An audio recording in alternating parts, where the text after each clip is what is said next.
The 9,572nd meeting of the Security Council is called to order. The provisional agenda for this meeting is the situation in the Middle East, including the Palestinian question. The agenda is adopted.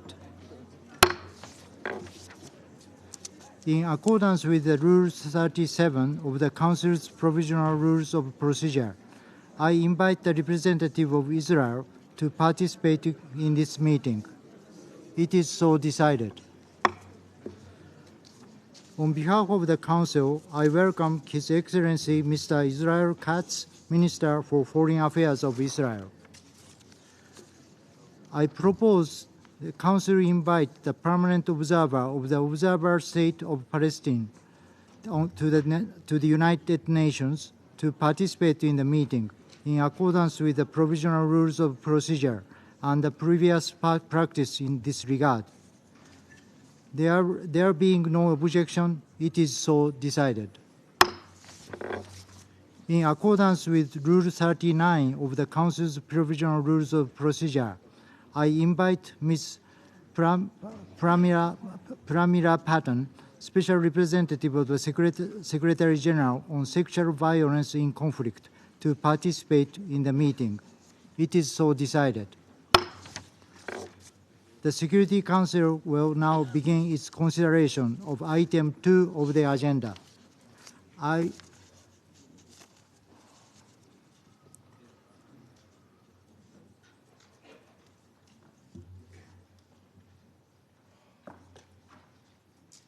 now give the floor to Ms.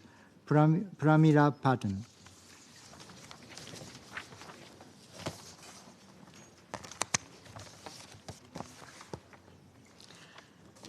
Mr. President, distinguished members of the Security Council, I wish to thank the Japanese presidency for convening this meeting and for inviting me to brief.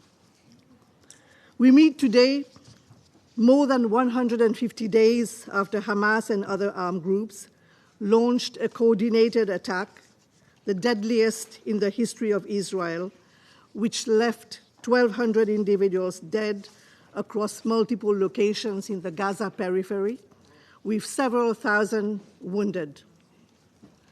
More than 150 days have passed since the abduction of 253 hostages from Israel, with 134 remaining in captivity, their whereabouts and safety unknown. More than 150 days have passed since the start of the military operations in the Gaza Strip, which have resulted in the death of over 30,000 Palestinians, including innocent women and children, leaving more than 70,000 injured, and reducing cities, homes, hospitals, and schools to rubble. Following reports of brutal sexual violence allegedly committed during and in the aftermath of the horrific Hamas-led terror attacks of 7th of October, and at the invitation of the government of Israel, I led an official visit to Israel from the 29th of January to 14th of February. The mission was not investigative in nature. As per its scope and parameters as agreed in advance with the Israeli authorities, the objective was to gather, analyze, and verify reports of conflict-related sexual violence related to 7th of October and its aftermath, in order to inform reporting, including to the Security Council, given the absence of relevant UN entities in Israel. In view of UN-verified information I had received on incidents of sexual violence allegedly committed by Israeli security forces and settlers against Palestinian women and men, one of the agreed parameters was a visit to the occupied West Bank to engage with the Palestinian authorities on these issues and to raise such concerns with the Israeli authorities. Considering the ongoing hostilities, I did not request to visit Gaza, where other UN entities are operational, including some that monitor sexual violence. I must highlight that information received during my visit, along with other UN-verified information on Gaza and the occupied West Bank will be included in the 2023 report of the Secretary General on conflict-related sexual violence.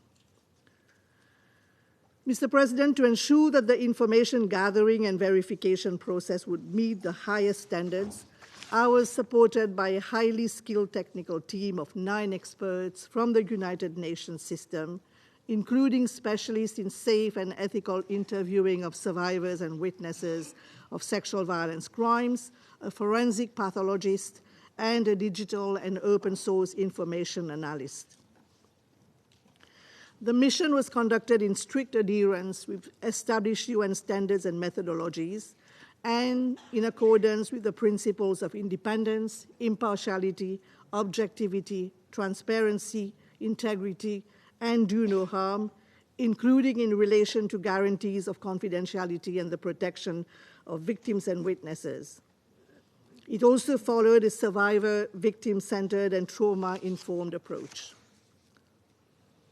Our conclusions were based on our own assessment of the credibility and reliability of the witnesses we met, verifying the sources, cross-referencing the relevant material and information, and assessing whether in all the circumstances there was sufficient, credible, and reliable information to make a finding in fact. While we were presented with some witnesses and materials by the national authorities, each of these were reviewed and assessed for credibility by the team's experts.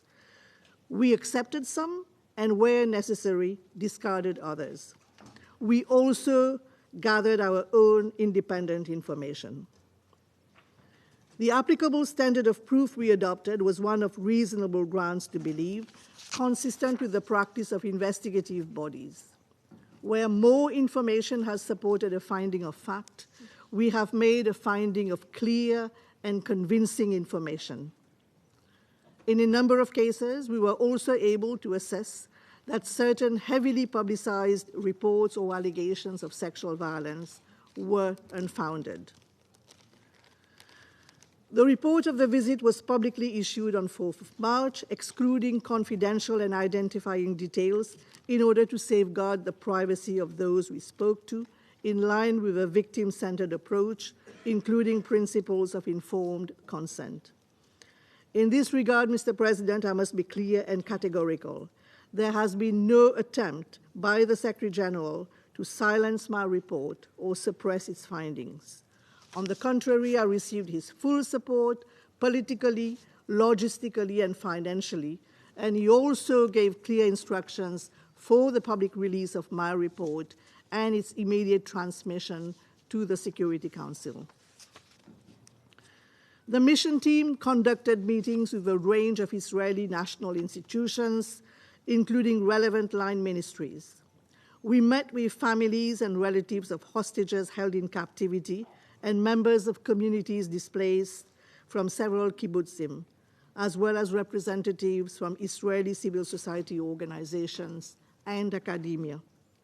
We conducted confidential interviews with 34 individuals, including survivors and witnesses of the 7th of October attacks, released hostages, first responders, health and service providers.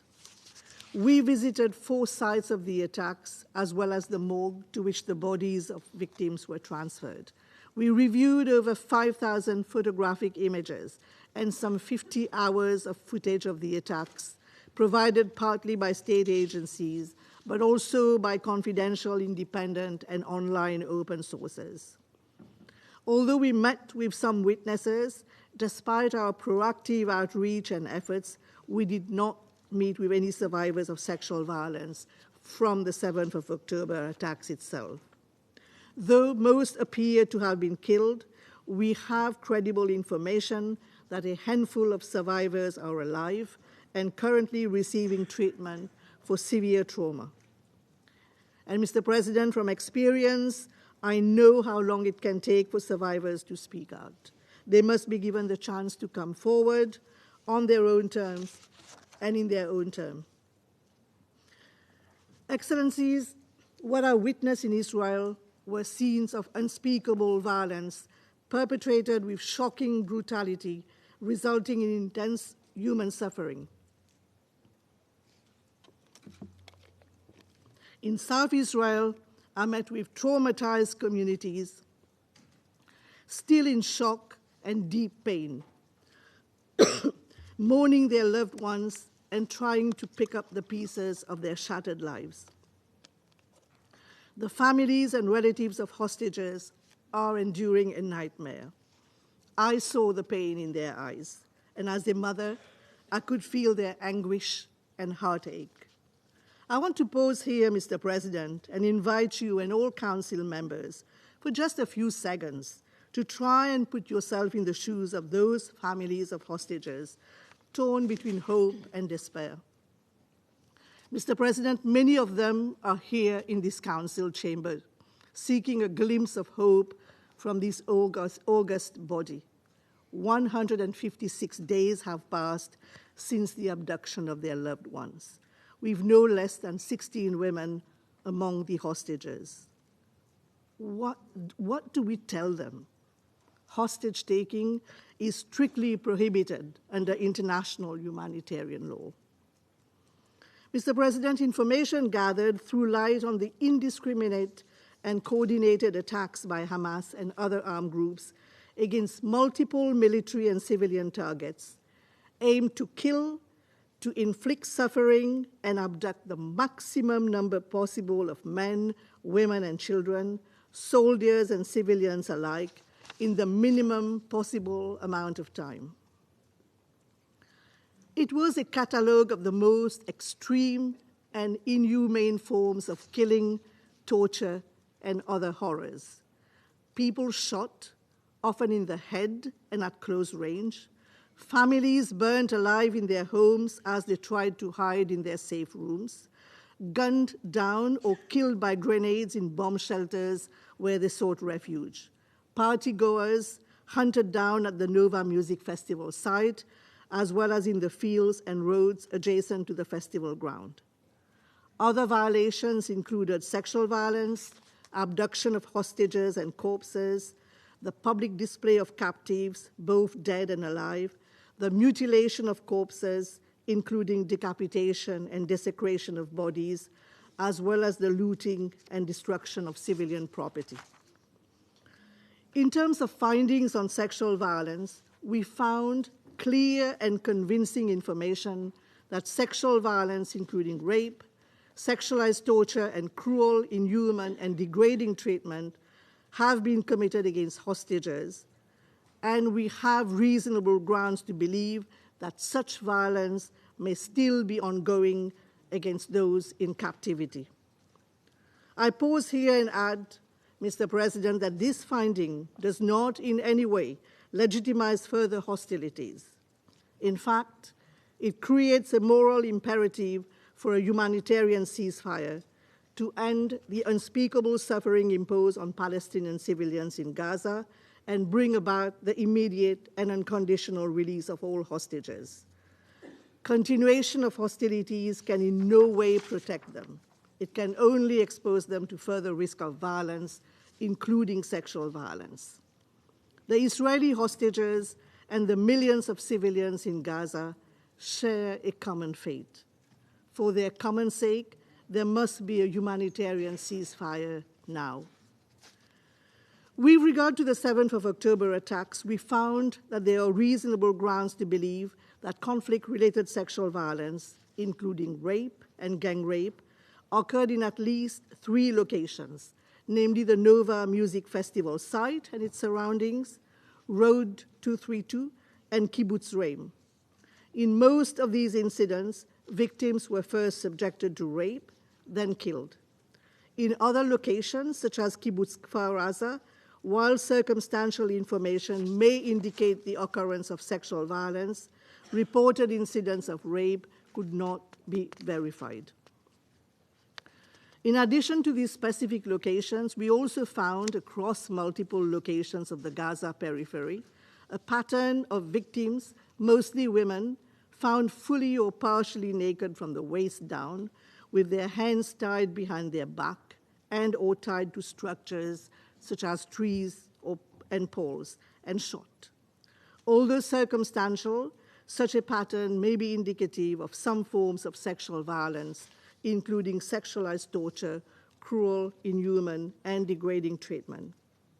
At the same time, with regards to Kibbutz Be'eri, which was severely affected by the 7th of October attacks, with no less than 10% of its population killed and 50 people taken as hostages, we were also able to determine that at least 2 allegations of sexual violence, which had been widely reported in the media, were unfounded. None of the other reports of sexual violence in Be'eri could be verified at this point. Other reported incidents of sexual violence could not be established for various reasons, including destructive burn damage of multiple bodies. Similarly, the medico-legal assessment of photos and videos of bodies with multiple gunshot wounds, including to intimate body parts, such as breast and genitalia, could not establish a discernible pattern of targeted genital mutilation. Mr. President, members of the Council, sexual violence being a chronically underreported and historically hidden crime, my visit was not intended to determine its prevalence. Neither could I determine whether sexual violence was used as a tactic of war or in a widespread and/or systematic manner. As it was not an investigation, and due to various other challenges, including limited time on the ground and the multiple perpetrators, we did not attempt to determine the attribution of these violations.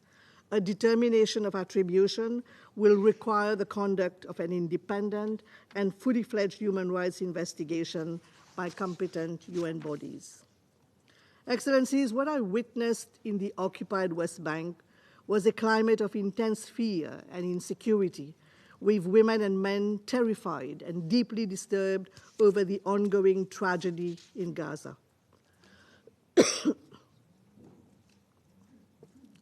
Regarding my visit to Ramallah, I must stress that its purpose was completely different, as UN-verified reports of conflict-related sexual violence already provided by UN entities on the ground will be included in the annual report of the Secretary General, which will be debated before this Council in April. In this regard, today, I will only share with you reports which I received during my visit to Ramallah, following my meetings with a range of stakeholders, relevant ministries from the Palestinian Authority, human and women's rights organizations, as well as recently released detainees. While I did not receive any reports of rape, interlocutors raised with me instances of sexual violence in the context of detention of male and female Palestinians, such as invasive body searches, unwanted touching of intimate areas, beatings, including in the genital areas, threats of rape against women, and threats of rape against female family members, wives, sisters, daughters, in the case of men, and inappropriate strip searches and prolonged forced nudity of detainees. Sexual harassment and threats of rape during house raids and at checkpoints were also reported, as well as threats of rape if conditions of detention were reported or publicly disclosed after liberation. I raised these reports with the Israeli authorities, who provided me with some information regarding their protocols in place to prevent and address such instances, and they indicated their willingness to investigate any alleged breaches. And in this regard, Mr. President, I wish to express my disappointment that the immediate reaction to my report by some political actors was not to open inquiries into those alleged incidents, but rather to reject them outright via social media. Excellencies, distinguished members of the Security Council, we must translate political resolve into operational responses, which are critical in the current context of unremitting violence. My report makes a number of recommendations, and I would like to highlight a few for this Council's consideration. First, I urge all parties to the conflict to immediately agree on a humanitarian ceasefire. I further urge Hamas to immediately and unconditionally release all hostages. The implicated parties in these hostilities have turned a blind eye to international law. The adoption of an immediate humanitarian ceasefire is more urgent than ever for desperate communities in Gaza to access humanitarian assistance and for the release of hostages. Second, I encourage the government of Israel to grant without further delay access to the Office of the High Commissioner for Human Rights and the Independent International Commission of Inquiry on the Occupied Palestinian Territory, including East Jerusalem and Israel, to carry out fully fledged investigations into all alleged violations that occurred on 7th of October. Truth and recognition of all violations are critical steps in survivors and victims overcoming trauma and regaining a sense of agency. It is also essential to prevent any denial of the atrocities committed on the 7th of October. Truth is the only path towards peace.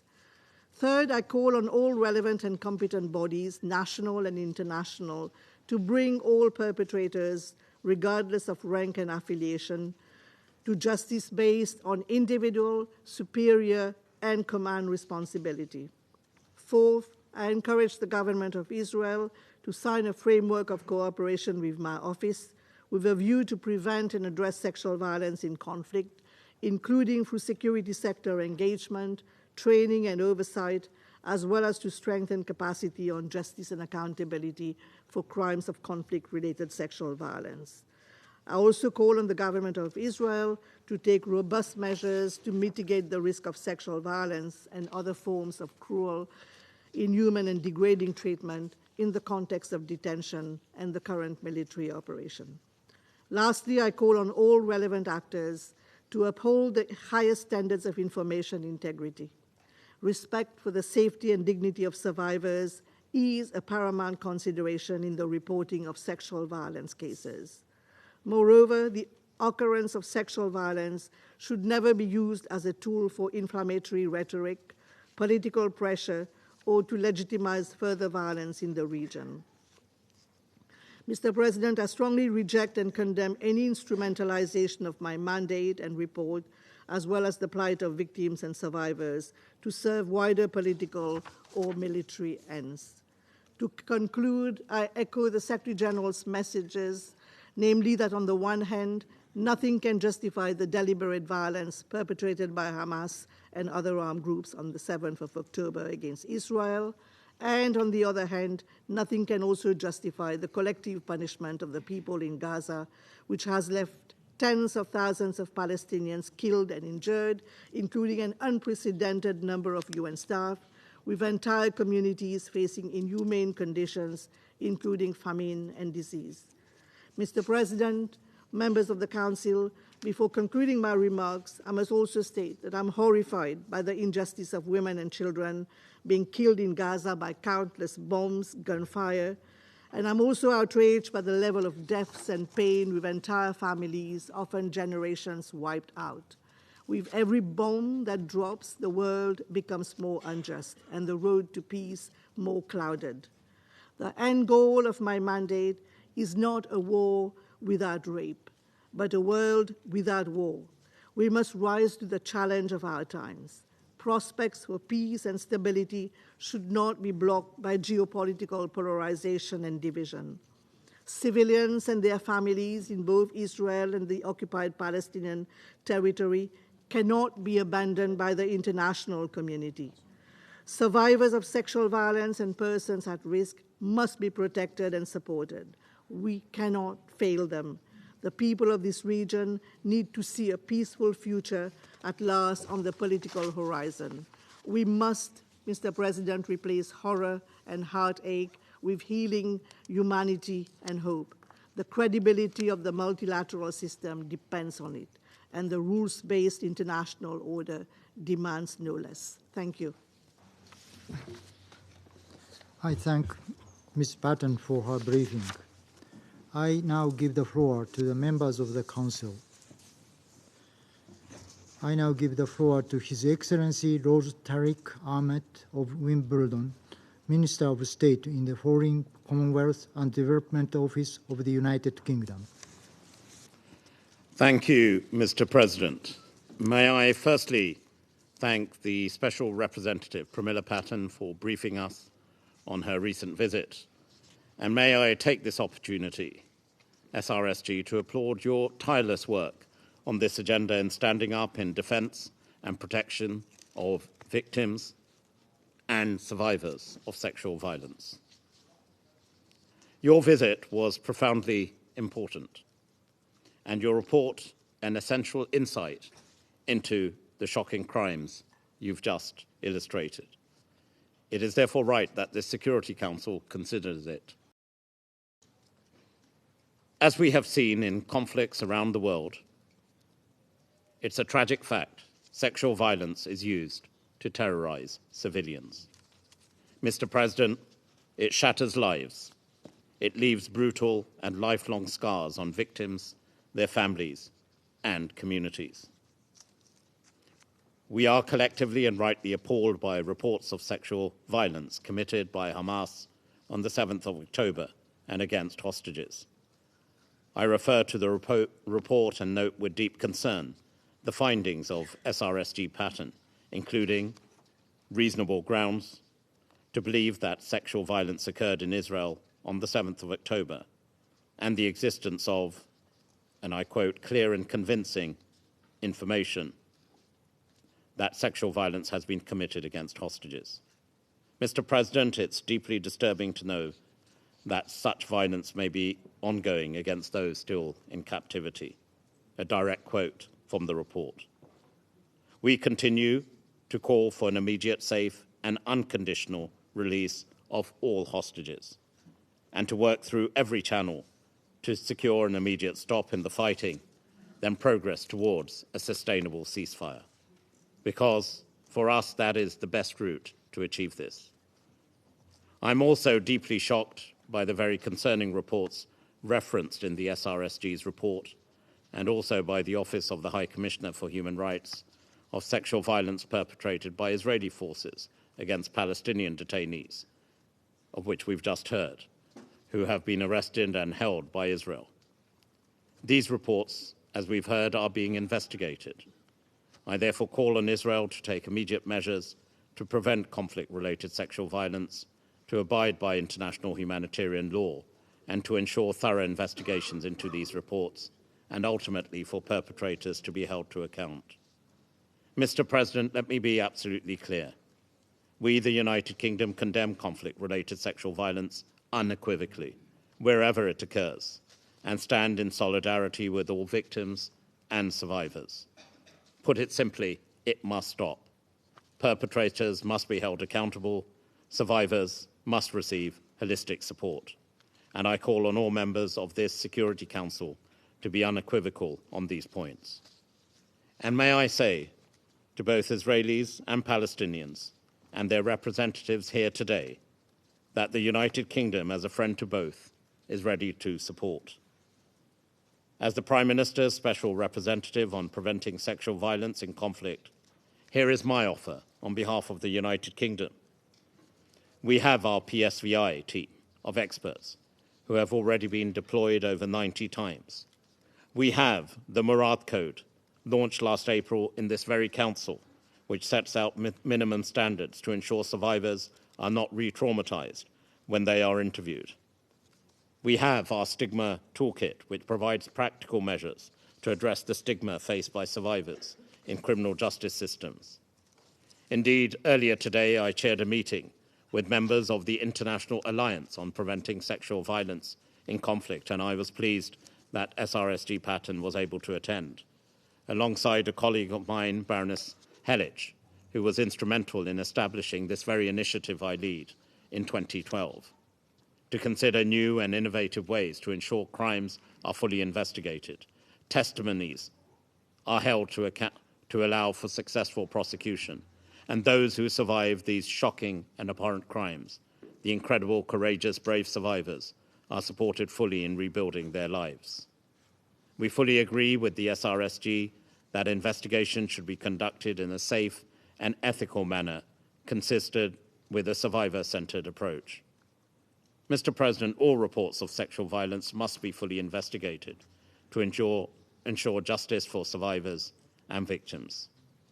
Mr. President, justice delayed is justice denied, and for the United Kingdom, it remains that a two-state solution is the only way to achieve justice and security for both Israelis and Palestinians.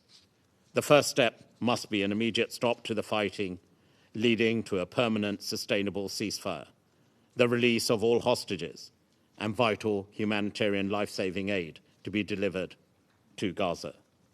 It is this solution that we seek. We owe it to the legacy of every innocent civilian killed in Israel and across the occupied Palestinian territories, to utilize every lever we have and every channel we have in pursuit of this noble objective. Thank you, Mr. President. I thank His Excellency Lord Ahmed of Wimbledon for his statement. I now give the floor to the representative of France. Monsieur le Président, Mr. President, I'd like to first and foremost thank Madam Patten for her briefing, and I'd like to reiterate to her France's full support. France condemns all forms of sexual violence, especially those linked to conflict.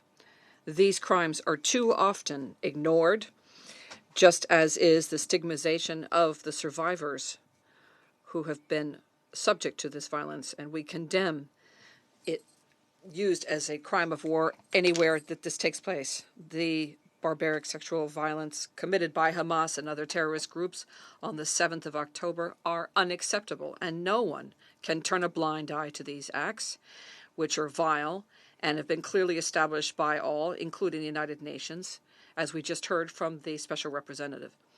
These acts must be acknowledged, condemned, and the authors punished. It is unacceptable that the Security Council and the General Assembly have yet to be able to clearly condemn these terrorist acts and this violence. And France will do everything it can to make sure that the reality of these crimes of 7 October are acknowledged and not called into question. And France would recall that sexual violence committed in conflict could even be considered crimes sanctioned by international law. Once again, we recall for the immediate and unconditional release of all hostages. Madam Patten's report also indicates that the mission received information about some forms of sexual violence committed against Palestinian men and women in detention centers, during police raids, and at checkpoints, and it would be appropriate to shed light on those allegations. International law applies to everyone. France is determined to eliminate all forms of sexual violence related to conflict, including sexual violence such as rape as a weapon of war, and to fight impunity of the authors.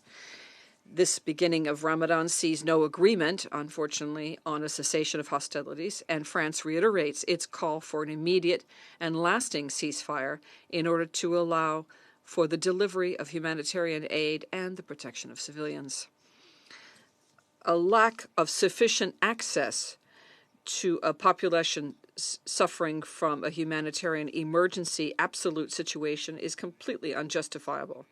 And France calls once again on Israel to immediately open all access possible, especially the port of Ashdod, which is a direct link from Jordan, and open up all transit points as necessary in order to massively deliver humanitarian assistance.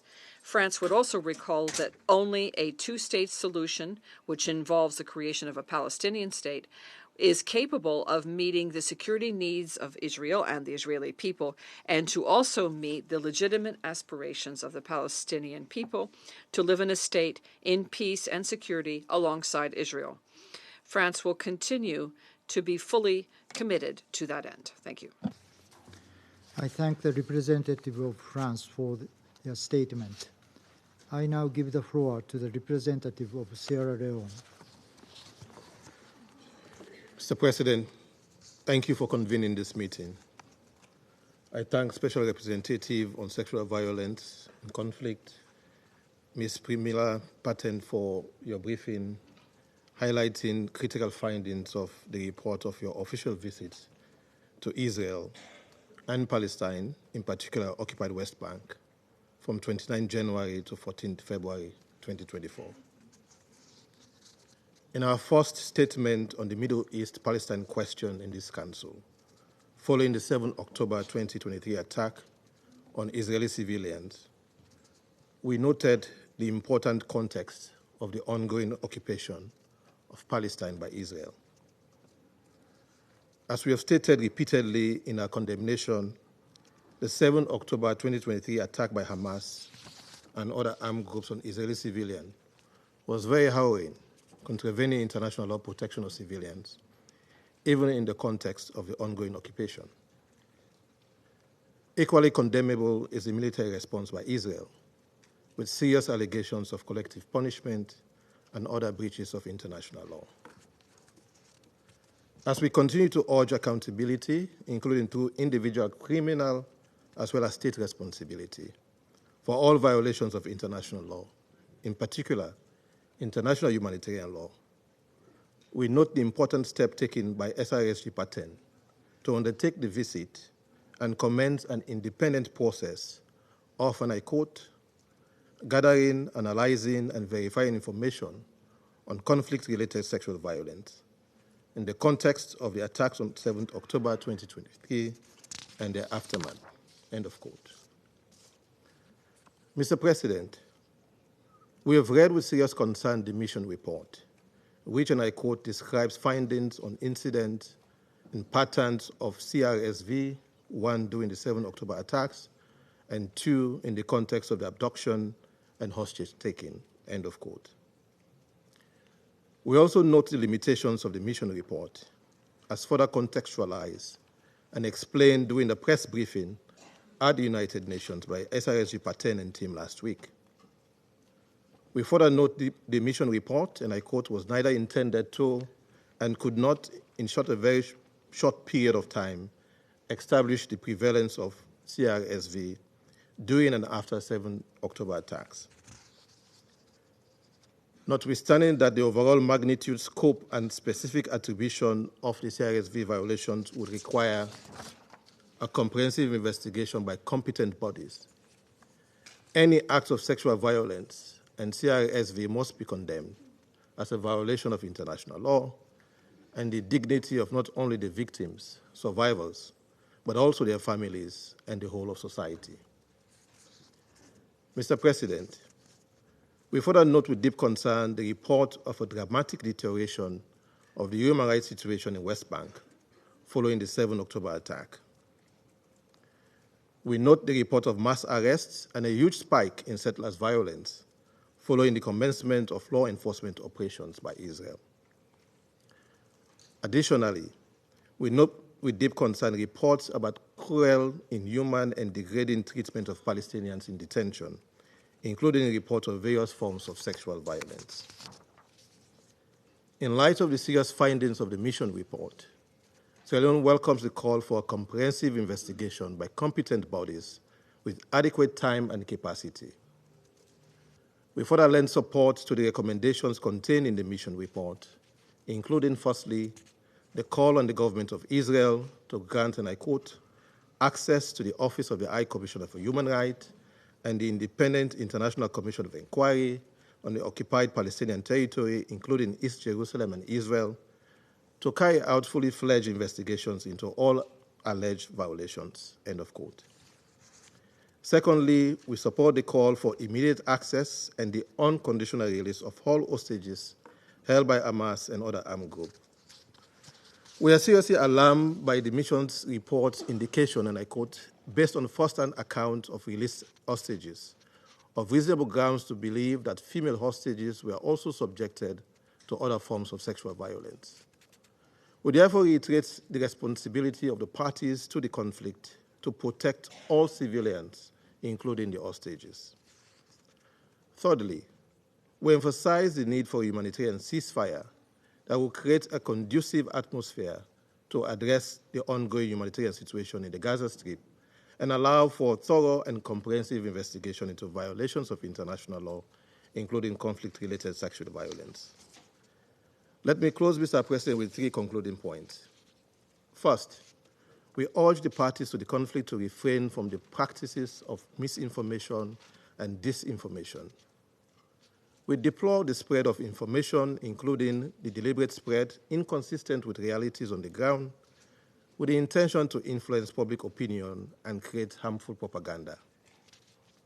Second, in the holy month of Ramadan, this Council must continue to take steps to ensure we discharge our mandate in demanding an immediate humanitarian ceasefire.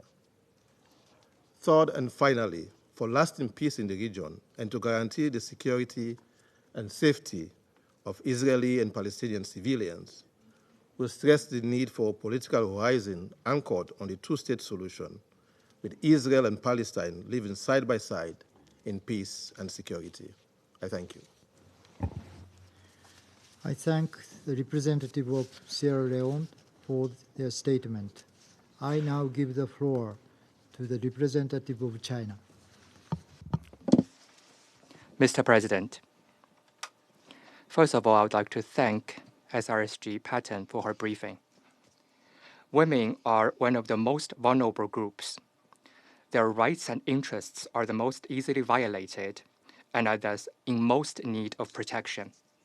China condemns all forms of sexual violence against women in armed conflicts and advocates for investigating in a timely and comprehensive manner such acts that contravene international humanitarian law and human rights law, resolutely punishing the perpetrators according to law and restoring justice and dignity for victims. For survivors, there should be tailored support to facilitate their early recovery from psychological trauma. Mr. President, recently, Madam Patten led a mission to Israel at invitation, which also included a visit to the occupied West Bank. The mission report released after the visit stated that there are reasonable grounds to believe that conflict-related sexual violence occurred at several locations across the Gaza periphery during the 7th of October attacks. With respect to the hostages, it found clear and convincing information that some have been subjected to various forms of conflict-related sexual violence. Meanwhile, the report found that detention of Palestinian men and women in the occupied West Bank has been compounded by alleged instances of cruel, inhuman, and degrading treatment. The report paints a shocking picture, and we sympathize with the plight of the victims. The report also includes specific recommendations on follow-up actions. We hope that the relevant parties attach importance to them and respond to them positively. Mr. President, we agree with the view of the SRSG that our end goal is not a war without rape, it is a world without war. The current conflict in Gaza has been going on for 5 months, which has led to unspeakable harms to women. Over 9,000 mothers and daughters were killed.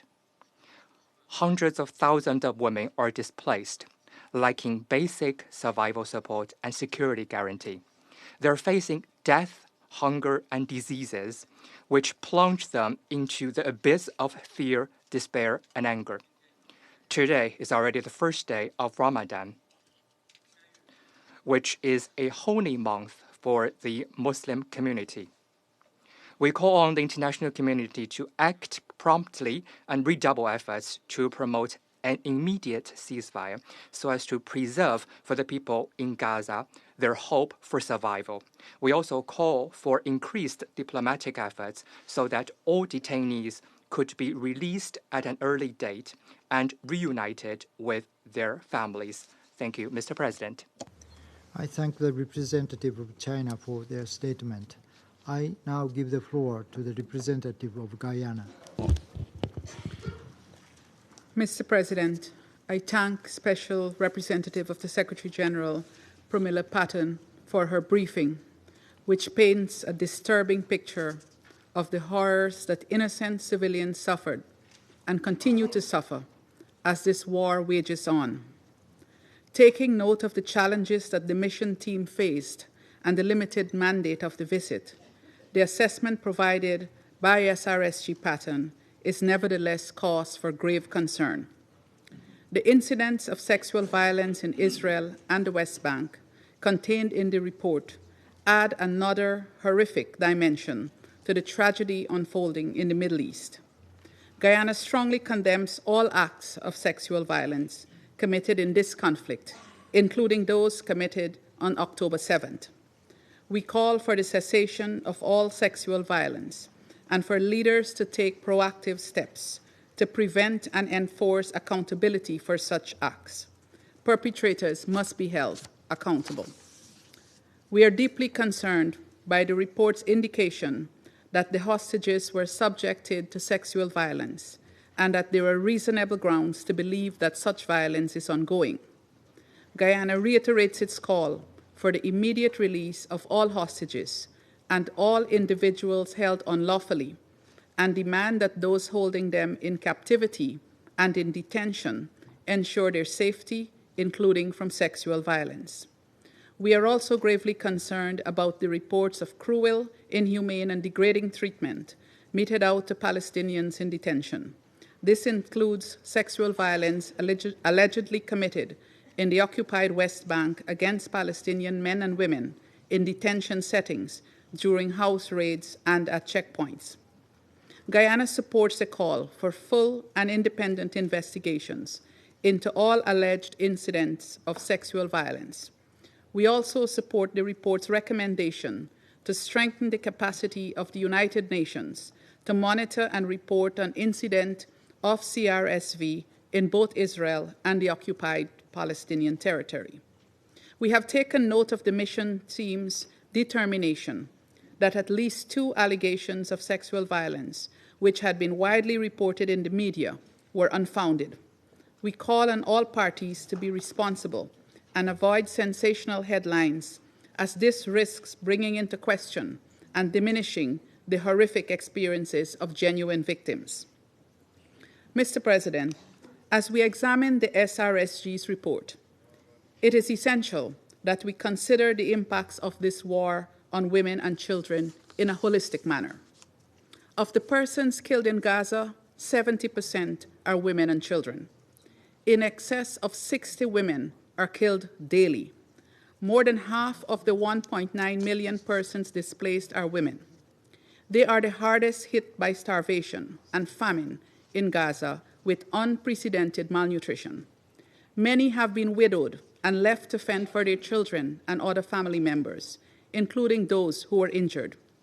There is lack of adequate access to water and no facilities for menstrual hygiene management, including sanitary supplies. All of this affects women's dignity as well as their mental and physical health. In short, women and children are the ones suffering the most in this war, a pattern we have seen across armed conflicts time and again, even though they are not the ones waging war. Mr. President, extreme pain is palpable in both Israel and Palestine. Both have experienced unprecedented levels of anguish since October 7. Once again, we condemn the attacks by Hamas on Israel, which occurred on October 7.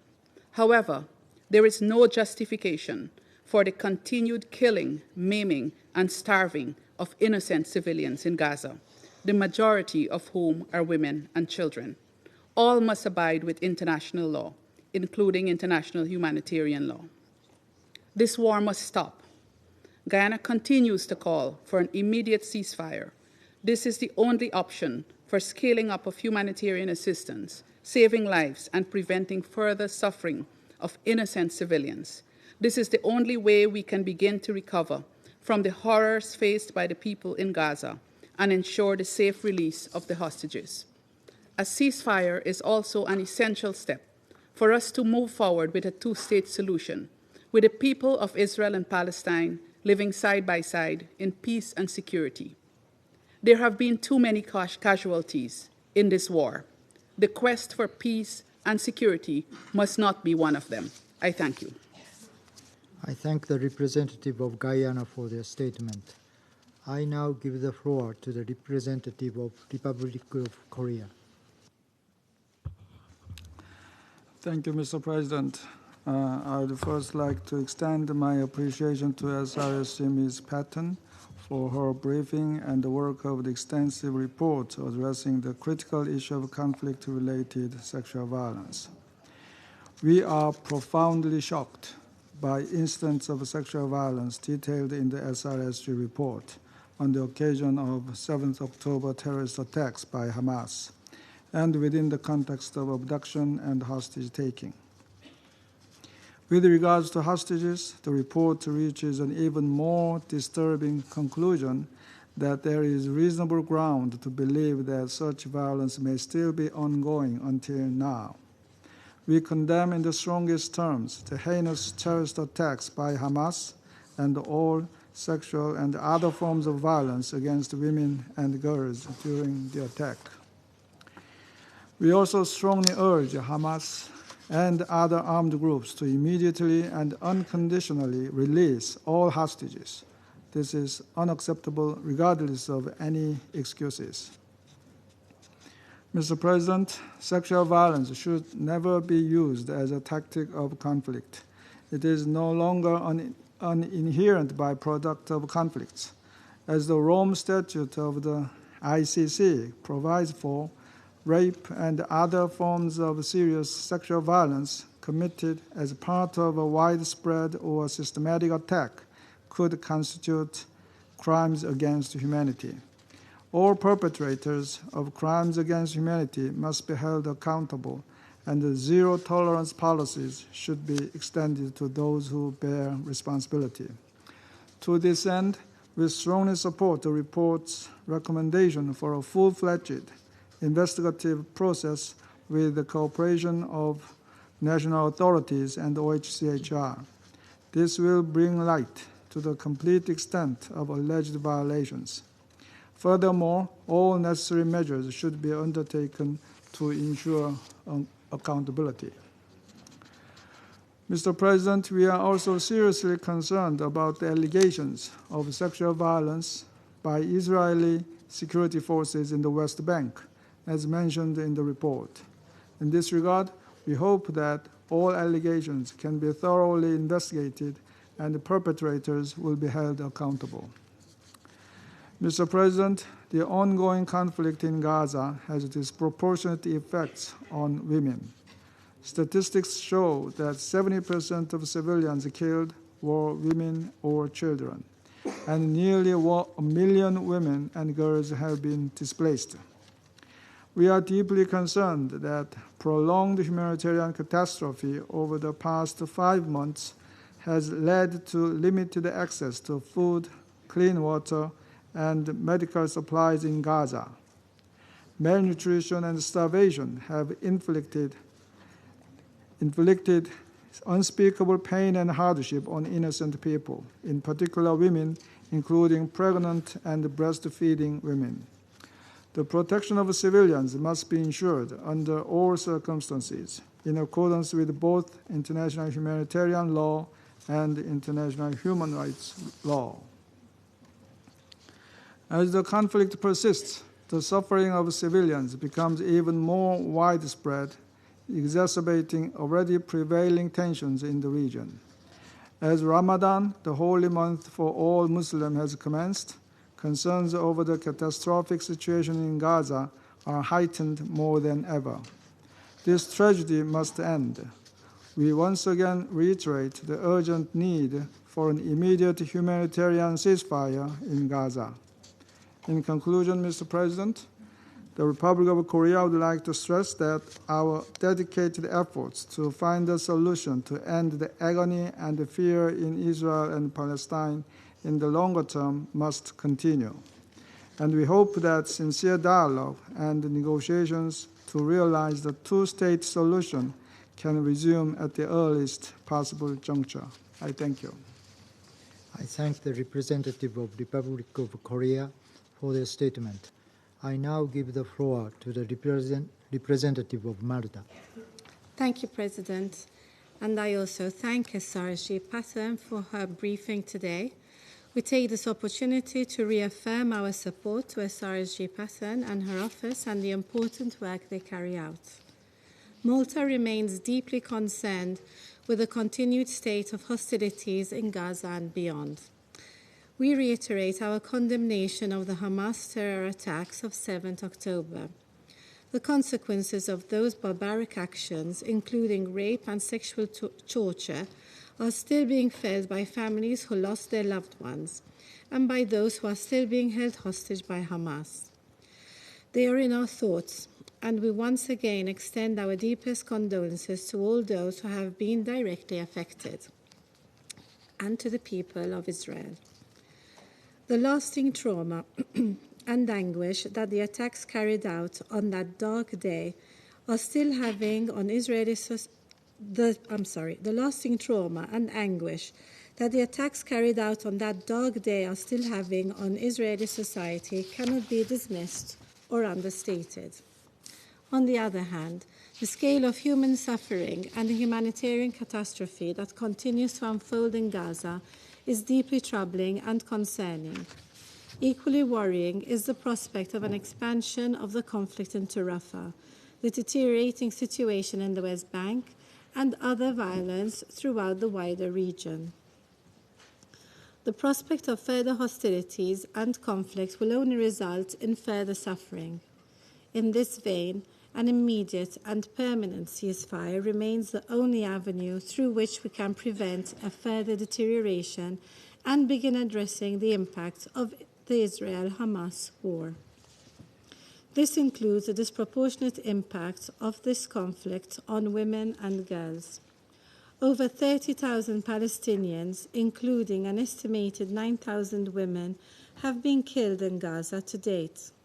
In this context, we recall that the Arms Trade Treaty requires states to, inter alia, hold transfers when there is a substantial risk that they will be used to commit or facilitate serious acts of gender-based violence or serious acts of violence against women and children.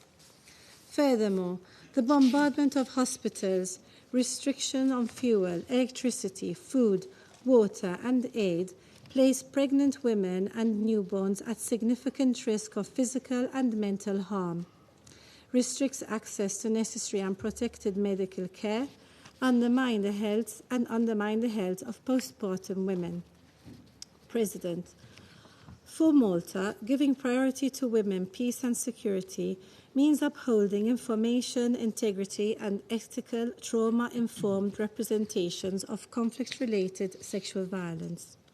Malta is appalled by the reports of Israeli women subjected to sexual violence across 3 reported locations on 7th October, and that some hostages taken to Gaza have been subjected to various forms of conflict-related sexual violence, which may be ongoing.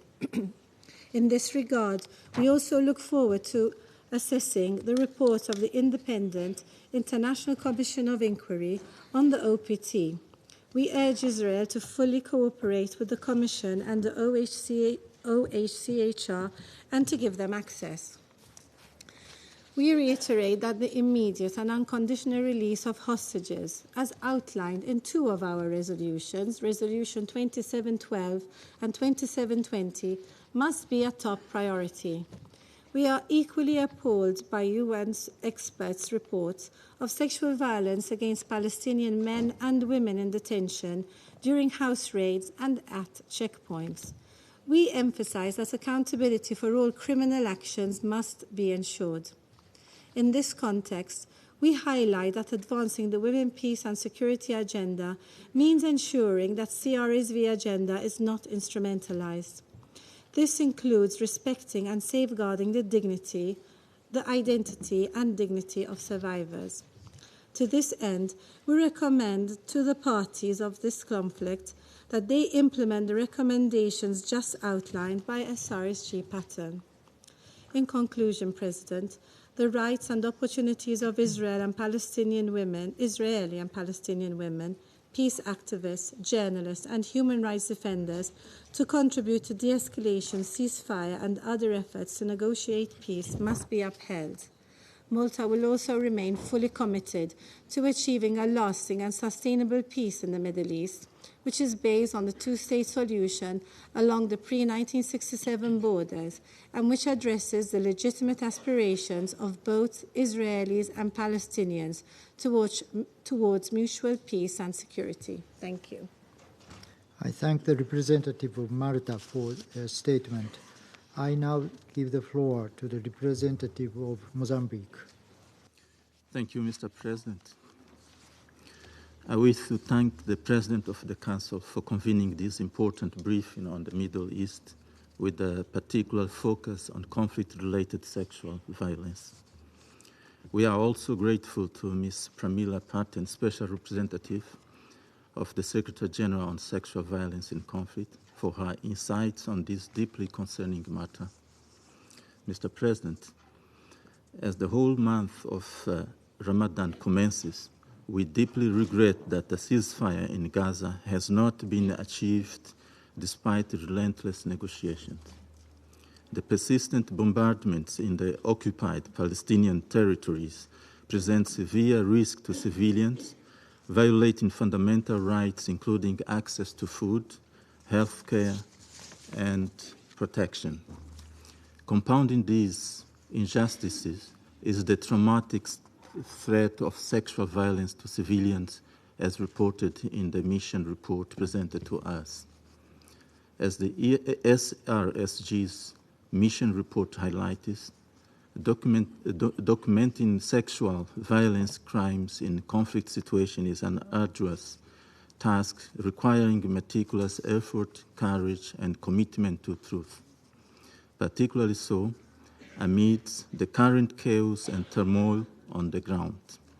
The situation demands scrupulous documentation, courage, and unwavering commitment to uncovering the truth. While this process continues, we must address the safety and uphold the well-being of civilians caught in the crossfire.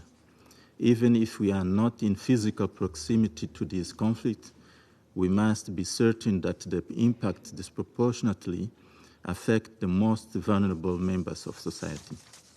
Mr. President, the situation demands our undivided attention due to the enormous challenges, harm, and trauma experienced by civilians as well as dire humanitarian situation. This is precisely why the United Nations, the Security Council, and the international community share a collective responsibility to urgently pursue de-escalation in this conflict to prioritize the needs and well-being of these vulnerable populations. The relentless violence between Israeli settlers and Palestinians in the occupied West Bank, coupled with the ongoing bombardment in the war-ravaged Gaza Strip, demands our immediate intervention. All parties must fully respect international humanitarian law, as rape and other forms of sexual violence constitute grave violations in armed conflict. We strongly urge all parties to pursue a peaceful resolution and a cessation of hostilities during this sacred month of Ramadan. We should all pause and reflect on whether our world needs further bloodshed and violence. Mr. President, Mozambique strongly encourages the ongoing diplomatic efforts from different actors, including some members of this Council, to reach an agreement between the parties and relaunch the two-state solution and peaceful coexistence between the two peoples in full respect of the Security Council and the General Assembly relevant resolutions. Let us seize this opportunity to protect civilians, uphold human rights, and pave the way for a just and sustainable resolution to this long-standing conflict. As we have consistently maintained, the path to lasting peace requires unwavering commitment, courage, empathy, and compassion. I thank you, Mr. President. I thank the representative of Mozambique for their statement. I now give the floor to the representative of the Russian Federation. Mr. President, The Russian Federation categorically condemns sexual violence in all its forms, just as it does any other crimes in armed conflict and in post-conflict situations. Such acts need to be investigated, and those guilty need to be brought to justice.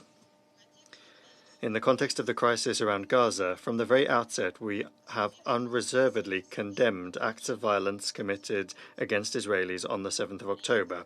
At the same time, we remain firmly convinced that these crimes, however terrible they may be, cannot be taken as a justification for the collective punishment of the Palestinians living in the Gaza Strip and the West Bank, and for the gross violations of international humanitarian law committed by Israelis against the Palestinian civilian population.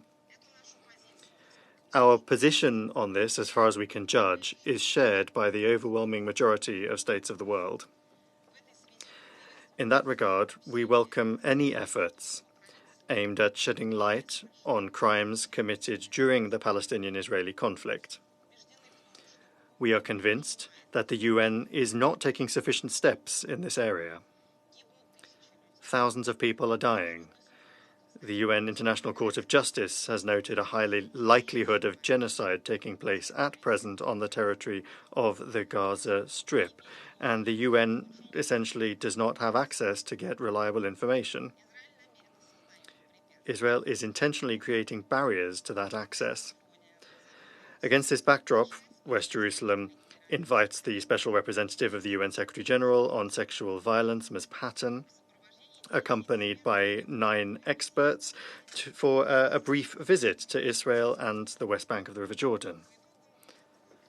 Following that visit, the Special Representative then issues a separate report. It's important to note that that visit did not include a visit to the Gaza Strip and did not involve the possibility of investigating crimes or attributing acts. In that regard, it's not at all clear what cooperation by Israel with the mission is referred to in the report. On the whole, it is clear that West Jerusalem is demonstrating a selective approach to UN visits to the country and the occupied Palestinian territories. We, of course, are forced to take that into account when coming up with our subsequent assessments. We also, at the same time, have to take into account the overall reputation of Ms. Patten, famous for using fakes in the course of her work, which, of course, undermines confidence in her conclusions and recommendations. All of the circumstances that I've mentioned create a specific context for our meeting today.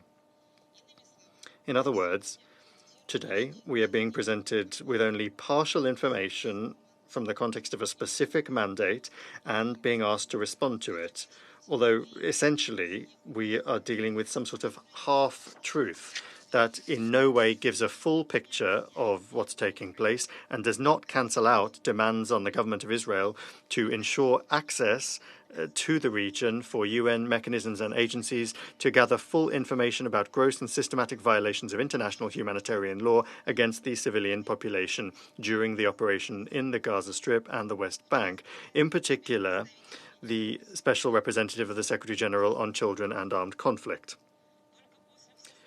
Only following a comprehensive and objective study of the situation in its full geographical scope will it be possible to draw any conclusions. Right now, the time for that has clearly not yet come,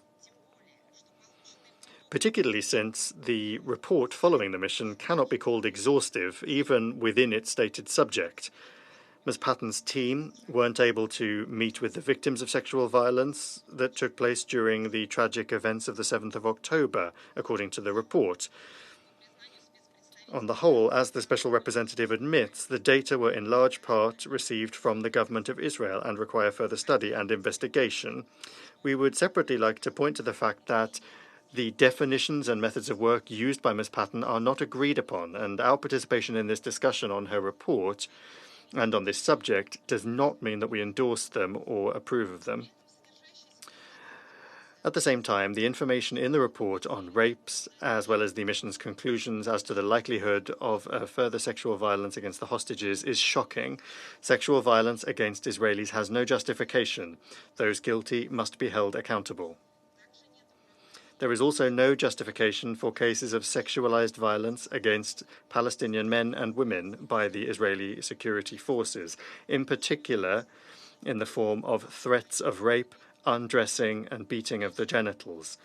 Those phenomena, according to the UN and human rights NGOs, are systematic in nature and have been going on for decades already. With the intensification of the campaign of arbitrary arrests of Palestinians in the West Bank, and since the 7th of October, around 7,500 people have been detained, that situation has only worsened. At the same time, as demonstrated by the report, those crimes are not being investigated and those responsible enjoy impunity. We call upon Israel to put an end to this shameful practice and ensure that victims of violence have access to justice.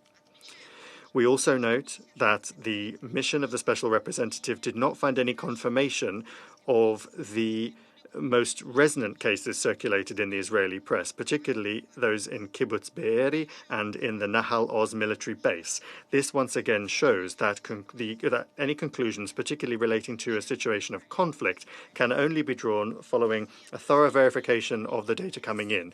One should not blindly believe press statements, and one should remember that during hostilities there may be statements that aim to provoke hatred and animosity in society, which in the current escalation in the Middle East is extremely dangerous.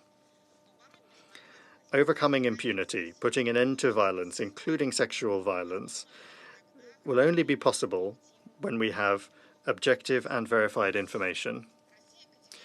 Russia categorically rejects attempts to manipulate the important issue of combating sexual violence in conflict.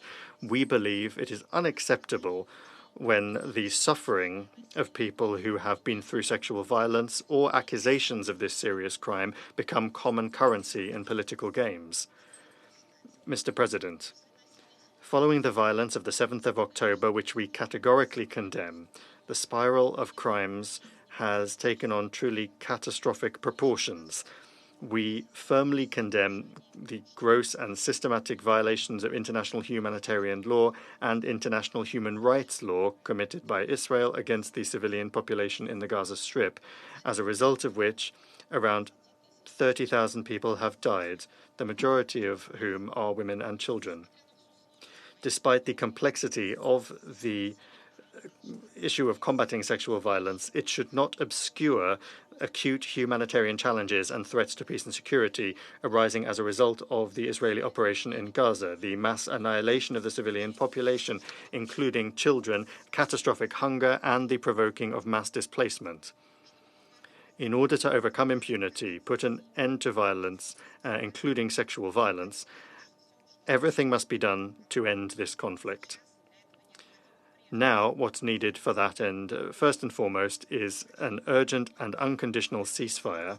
We hope that the Security Council will be able to demand this of the parties in the very near future. Thank you.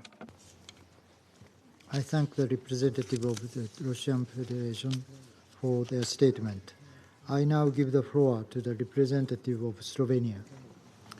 Thank you very much, Mr. President. At the outset, I would also like to thank SRSG, Pamela Patten, for her briefing and presentation of the mission report on her official visit to Israel and the occupied West Bank, which took place earlier this year. We welcome the visit of the SRSG, and we acknowledge significant challenges to the mission team's efforts. We are extremely concerned about findings in the report, which underscore the urgent need for action. I would like to once again strongly condemn the terrorist attack of Hamas and other armed groups on 7 of October 2023. We urgently call for the release of all hostages, and we continue to call for an immediate ceasefire. Let me now make the following remarks on the report. First, Slovenia condemns any form of conflict-related sexual violence as a gross violation of human rights. We are concerned that there are reasonable grounds to believe that conflict-related sexual violence occurred during the 7 of October attacks in multiple locations across southern Israel. We believe there is a need to further investigate these allegations in order to find perpetrators and hold them accountable. In this respect, we expect Israel to grant access to relevant UN mechanisms, including Office of the High Commissioner of Human Rights and Commission of Inquiry, to be able to carry out full-fledged investigation. Second, we remain extremely concerned about the situation of hostages, and we insist on their immediate and unconditional release. We also urge for the crucial access of the ICRC to the hostages. The mission found clear and convincing information about some hostages being subjected to various forms of conflict-related sexual violence. The mission further informed there are reasonable grounds to believe that such violence may still be ongoing. We have repeatedly called for a ceasefire in Gaza in order to achieve the release of hostages and prevent their continuing torment, and to prevent further civilian suffering and destruction in Gaza. Third, sexual violence has no justification, and it can neither serve as justification. We are equally concerned about reports of cruel, inhuman, and degrading treatment of Palestinians in detention during house raids and at checkpoints. These reports, too, need to be investigated. Let me express our concern over the dramatic growth in the number of Palestinians arrested and detained in the recent months. The ICRC must be notified of and allowed to visit Palestinians in Israeli detention. Moreover, I want to touch upon the immense suffering of women in Gaza. While we are still awaiting the solution by this Security Council and/or through negotiations between the parties, the totality of harm done to the women in this conflict must not be forgotten. Women in Gaza have been facing a collapse in the health system, hunger and starvation, and unprecedented destruction. They have also been facing severe limitations in access to food, water, medicine, hygiene products, and safety in every sense of the word. We call for respect of international law, including international humanitarian law and human rights law. Mr. President, sexual violence in conflict is on the rise globally, and only a strong international response to it can change that. It continues to be used as a tactic of war, an intimidation tool, in many situations on the agenda of the Security Council. Once again, Slovenia strongly condemns the use of sexual violence in all settings. It must stop immediately, as it represents a serious violation of international humanitarian law and human rights law, and may amount to war crimes and crimes against humanity. We advocate for international collaboration to ensure that evidence is meticulously gathered and perpetrators are brought to justice. Ensuring accountability is of paramount importance. Let me conclude by expressing our strong support for the UN and the mandate of the Special Representative. We are looking forward to the upcoming discussion on the Secretary General's annual report on conflict-related sexual violence, where we will be able to touch upon this and other tragic situations. Thank you. I thank the representative of Slovenia for their statement. I now give the floor to the representative of Switzerland. Monsieur le Président. Mr. President, thank you for convening this meeting of the Security Council. It is important for the Council to address this issue. I would also like to thank Special Representative Pramila Patten for her briefing and report. Sexual violence in conflict situations is a serious violation of international humanitarian and human rights law, and can constitute a war crime or even a crime against humanity.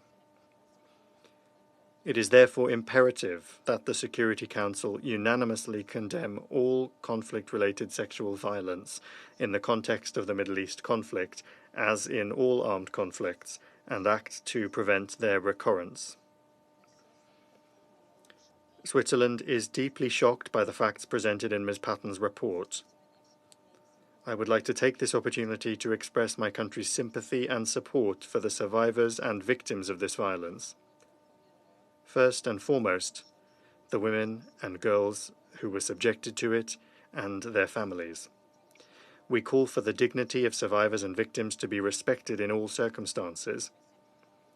Since October 7th, We have repeatedly expressed our firm condemnation of the acts of terror perpetrated by Hamas, which have claimed more than 1,200 victims in Israel. Among these victims, the report stresses that there are reasonable grounds to believe that sexual violence, including rape, gang rape, and sexual torture, was committed in several places. The report also mentions similar violence against hostages. It is to be feared that such violence will continue to be suffered by the hostages still in captivity, whose immediate and unconditional release Switzerland has repeatedly called for. Switzerland reiterates its firm condemnation of all sexual violence.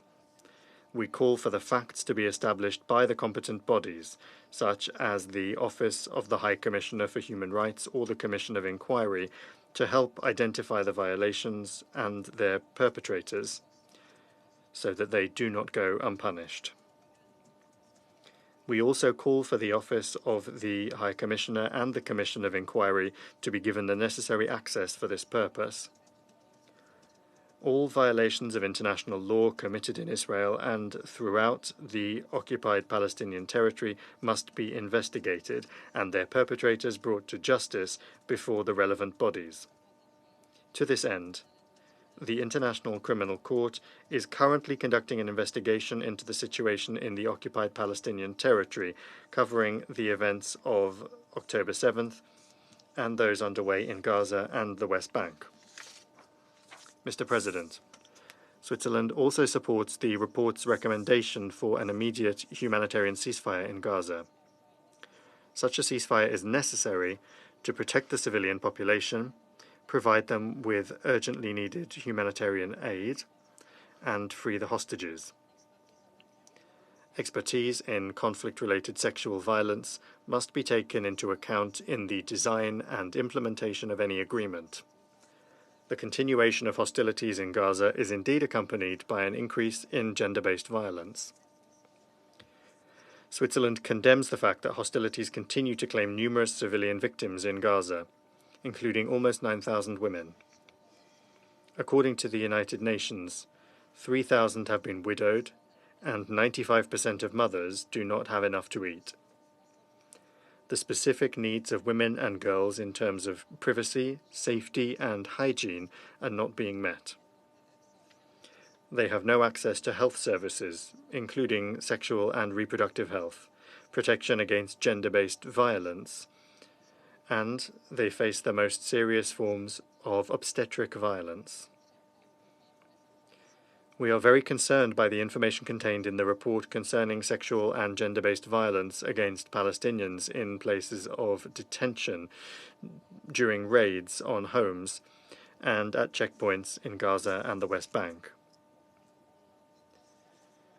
We take note that this information will complement the information already verified by other UN entities and may be included in the Secretary-General's next report on sexual violence in armed conflict. Mr. President, as Special Representative Patten said, the ultimate goal is not a war without rape, it is a world without war. This Council must at all costs put an end to the current spiral of violence in the Middle East and relaunch a process of dialogue with a view to a political solution to this conflict. In this process, the full, equal, and meaningful participation of Palestinian and Israeli women is essential to contribute to a solution of two democratic states, Israel and Palestine, living side by side in peace within secure and recognized borders, of which Gaza is an integral part. Thank you. I thank the representative of Switzerland for their statement. I now give the floor to the representative of Ecuador. Gracias, señor presidente. Thank you, sir. Firstly, I'd like to thank the Special Representative of the Secretary General on Sexual Violence, Pramila Patten, for her briefing this afternoon. And I'd like to thank the Secretary General for making available to the Council the report on the mission of Ms. Patten to Israel and occupied West Bank. Mr. President, sexual violence in conflict, tragically, continues to be a recurrent practice. a broad range of perpetrators, such as state or non-state armed groups, terrorist groups, mercenaries, criminal bands, or gangs, all use it to intimidate, humiliate, punish, or terrorize the civilian population. All of humanity should repudiate such practices. Today, precisely, we have been convened due to this atrocious type of violence. The report that we received indicates that there's substantiated motive to believe that during the terrorist attacks of Hamas on 7 October, at least there were acts of sexual violence on at least 3 locations, including cases of rape and group gang rape. Moreover, the mission found clear and convincing evidence that some of the hostages have been victims of sexual violence while held in captivity, including rape and sexual torture. And there's substantiated reason to believe that these acts continue to take place. Mr. President, since the 7th of October, 2023, Ecuador has unequivocally condemned terrorist attacks perpetrated by Hamas, and we do so again today.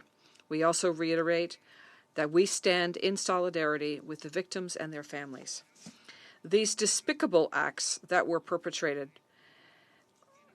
this past Saturday in the south of Israel cannot be justified in any way and cannot be forgotten. All of humanity needs to condemn them clearly and directly, because to justify one atrocity only opens the way to further justifying others.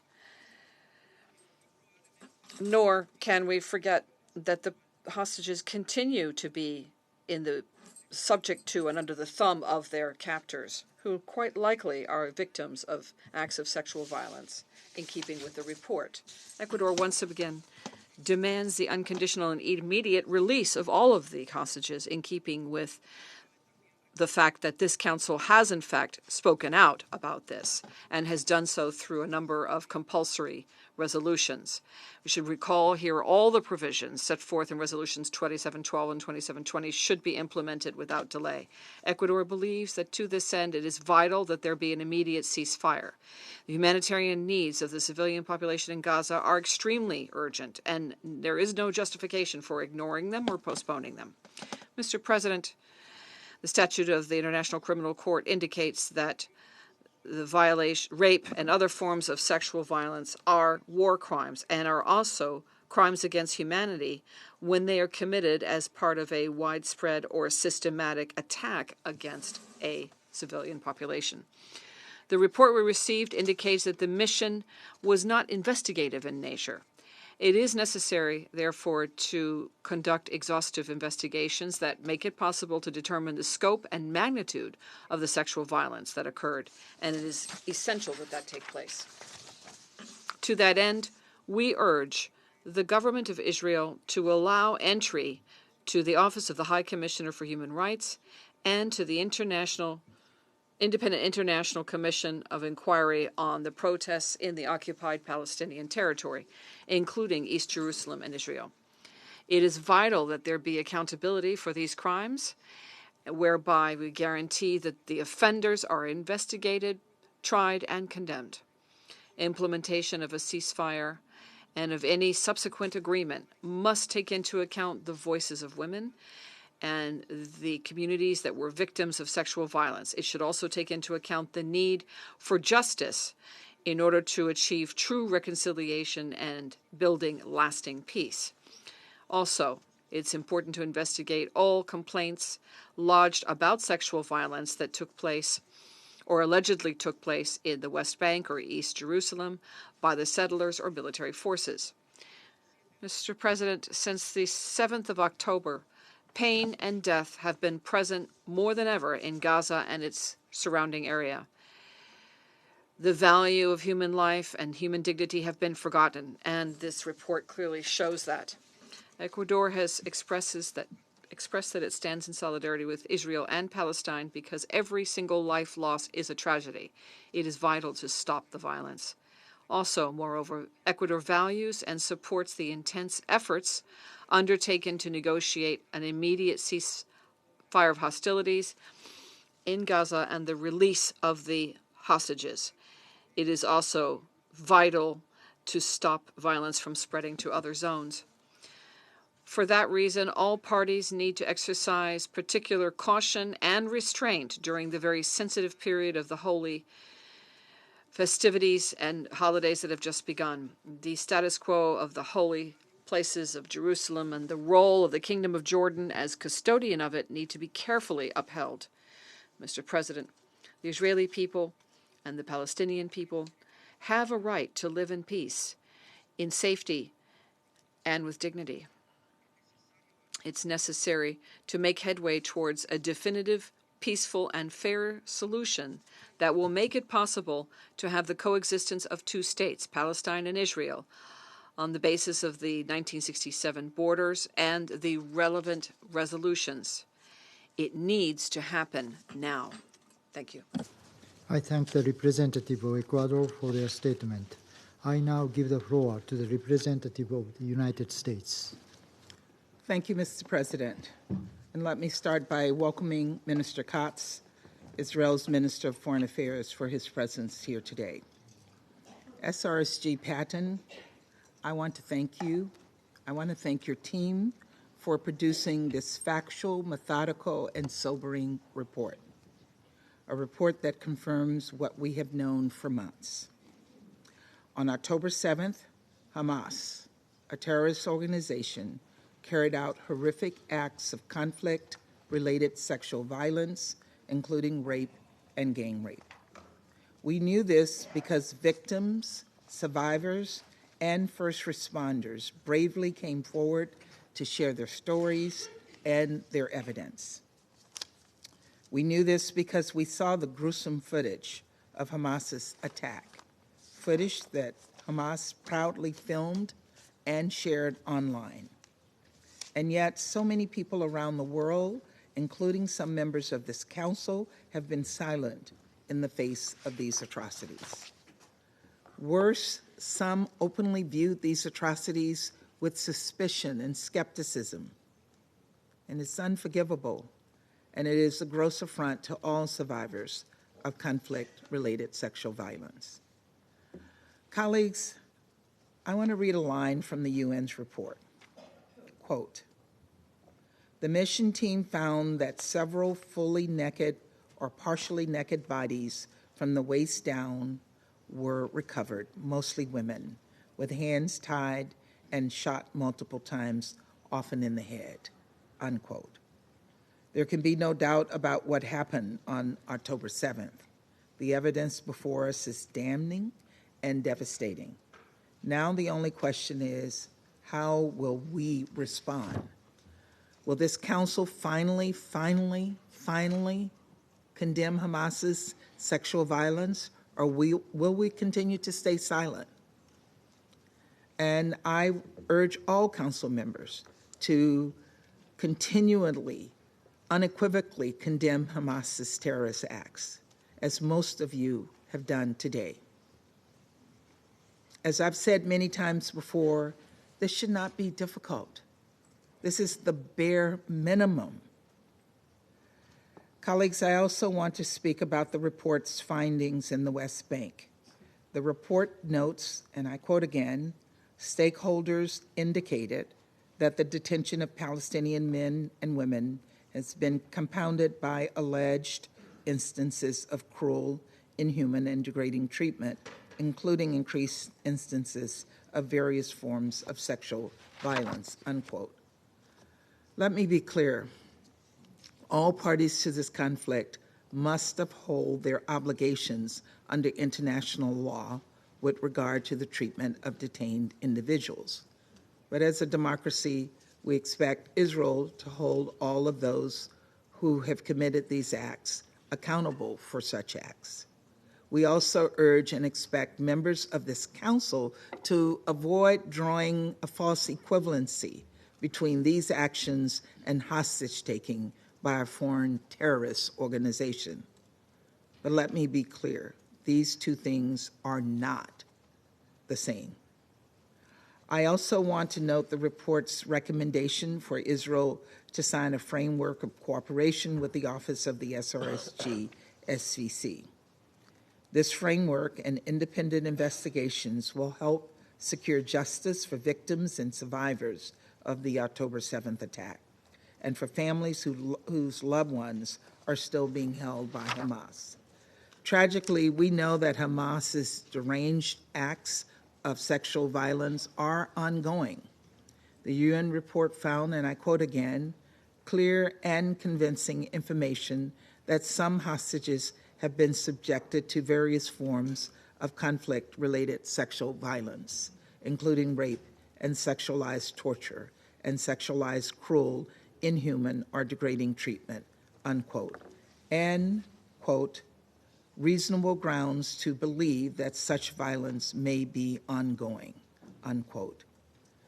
Each day hostages are detained by Hamas is another day they could be subjected to sexual violence and other horrors.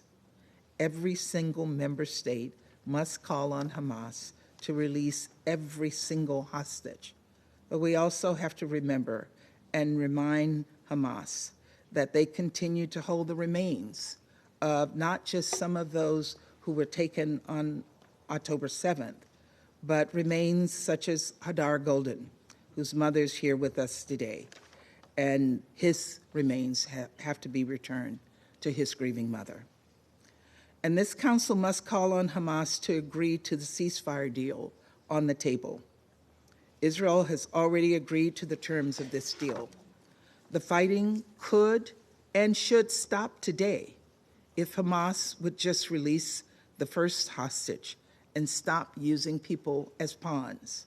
If Hamas actually cared about the Palestinian people, it would agree to this deal, which would enable much more humanitarian relief to get into the hands of Palestinian civilians in Gaza who are starving, who don't have clean water or adequate shelter or essential medicines, many who live in abject fear that they or family members will not survive the night.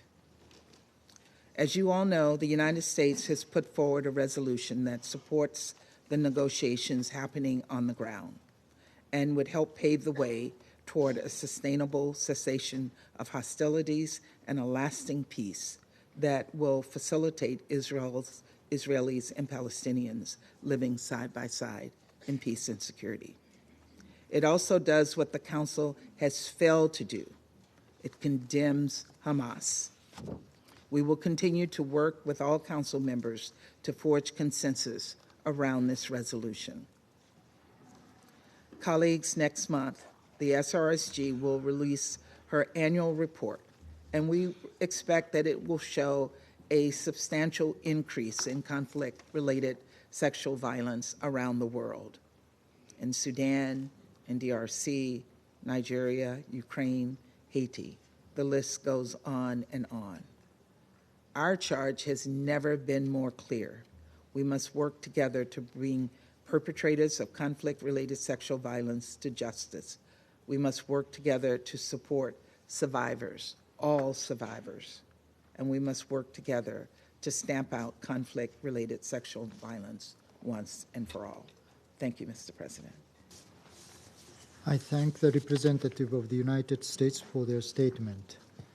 I now give the floor to the representative of Algeria.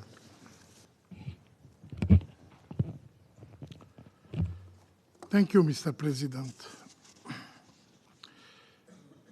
Before delivering my statement, and on this auspicious first day of Ramadan, I extend heartfelt Ramadan Mubarak wishes to all celebrants, especially to our sister and brother in the occupied Palestinian territories, who endure the brutality of occupation. Mr. President, we listened carefully to the briefing from Madame Patten, and we took note of it. I wish to emphasize the principles position of my country, Algeria. No one, man or woman, regardless of their nationality, religion, or origin, should endure the horror of sexual violence. Such acts are clearly condemned by our religion, Islam, and those responsible must face severe consequences within the bounds of law. It is imperative that fully fledged investigations into incidents of this nature are conducted with the utmost seriousness and diligence.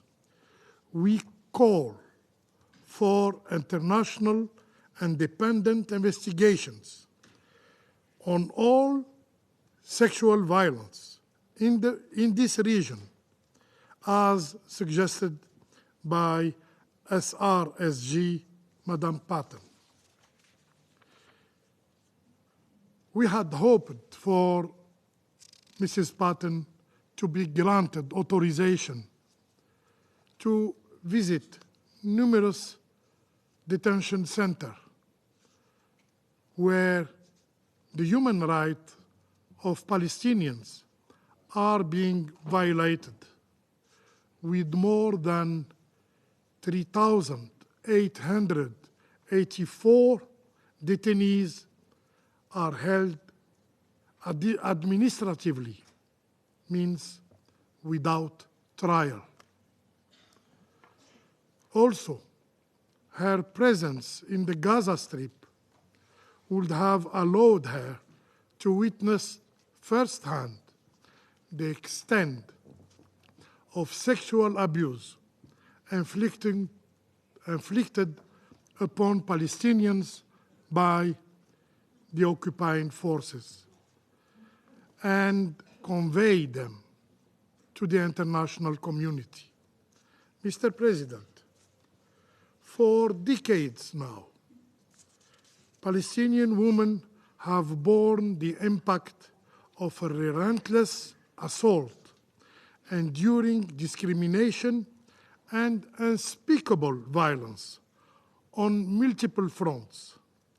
The Palestinian population, and specifically women, have been subjected to a countless of brutalities, violating the very essence of their humanity and dignity. This plight, however, is not a recent phenomenon. It has persisted throughout the enduring occupation and exacerbated by a deliberate policy of collective punishment. And those responsible often remain shielded by a robe of impunity, Since 2001, despite the filing of 1,400 complaints by Palestinians regarding acts of torture, only 3 criminal investigations have been initiated. Surprisingly, none of these investigations have led to any indictment. None of these investigations have led to any indictment. In a terrifying incident in 2022, Israeli authorities labeled the NGO Defense for Children International Palestine as a terrorist entity. Why? Because they revealed the rape of a 15-year-old Palestinian child by Israeli military forces. This grim reality underscores that under occupations, Palestinians find no refuge from injustice. The systematic violation of the human right of Palestinian women is a grave injustice, violating their right to life, to health, to education, and to sustenance. And yet, accountability is a banned concept when the victims are Palestinians.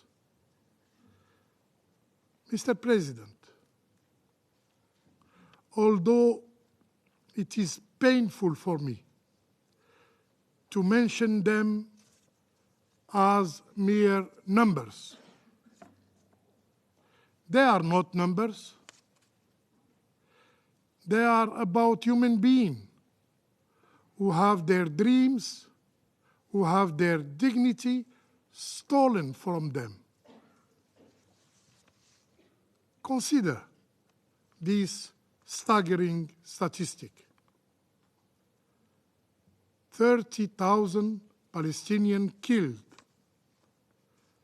by the Israeli forces since the 7th of October. 9,000 of them were women. Among 70,000 wounded, 75% of them are women. Of the 7,000 missing persons, 70% are women and children. From the nearly 2 million forcibly displaced persons, 50% are females.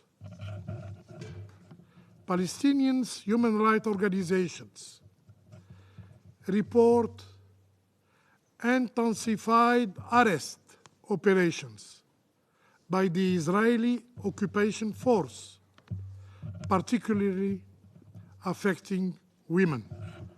More than 8,000 Palestinians were arrested since October 7th. This is an alarming situation where visits to prisons are denied and arrests go unreported to the ICRC. This alarming situation has raised the concern of UN experts. UN experts who expressed serious concern about the arbitrary detention of hundreds of Palestinians, women and girls, many of them subjected to inhumane and degrading treatment. Instances have been reported where Palestinian women in Gaza were kept in a cage, in the rain and cold without food. UN experts express also deep distress over reports detailing physical and psychological abuses against Palestinian women and girls in detention, indicating that they have suffered many forms of sexual assault. Rape have been inflicted upon at least 2 female Palestinian detainees, with others threatened and intimidated with sexual violence. Mr. President, what the Palestinians, particularly women, endure is a litmus test for the credibility of international law and the global framework outlined in Security Council resolution. The consequences of our inaction may deal a disabling blow from which recovery is deterring. I conclude with the poignant word of Madame Paula Gaviria Betancourt, the UN Special Rapporteur of Human Rights of Internally Displaced Persons, who stated, and I quote,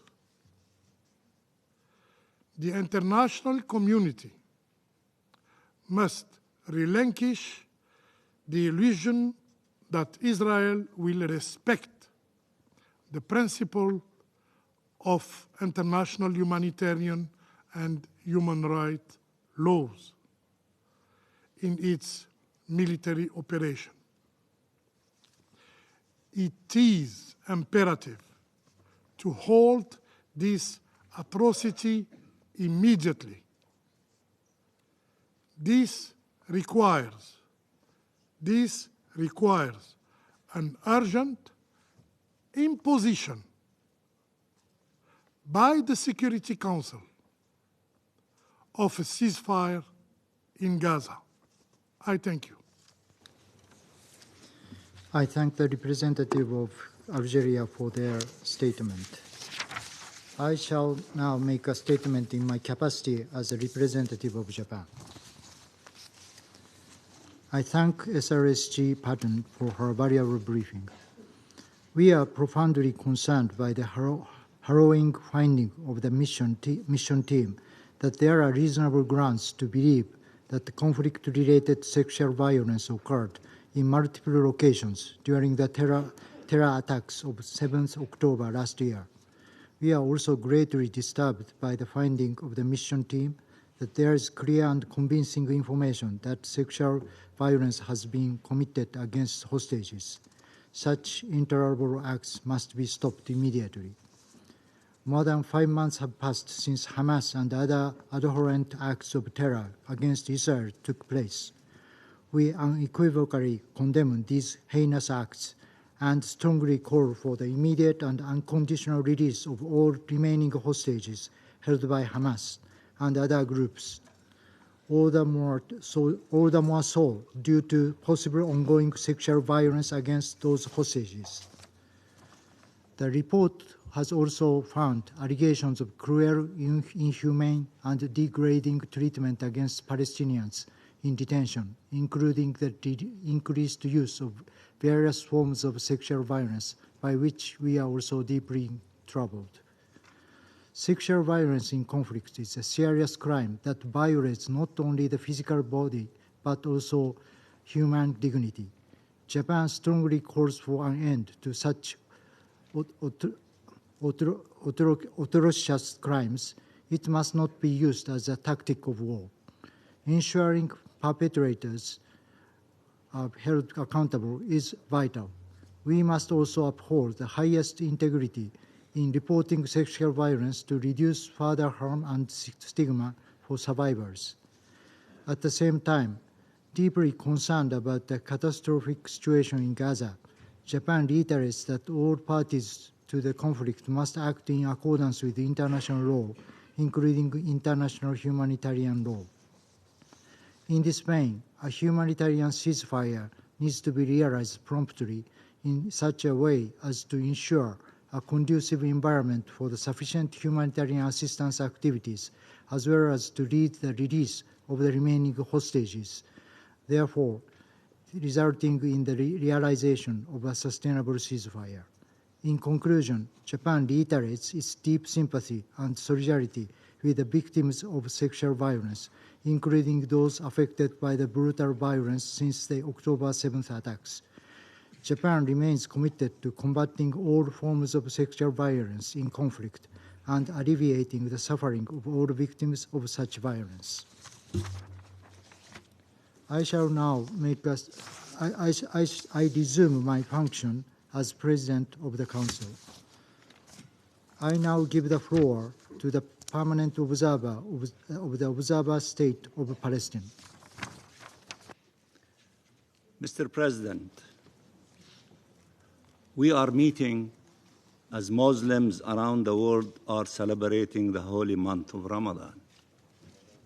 In Gaza, death and suffering can be found everywhere.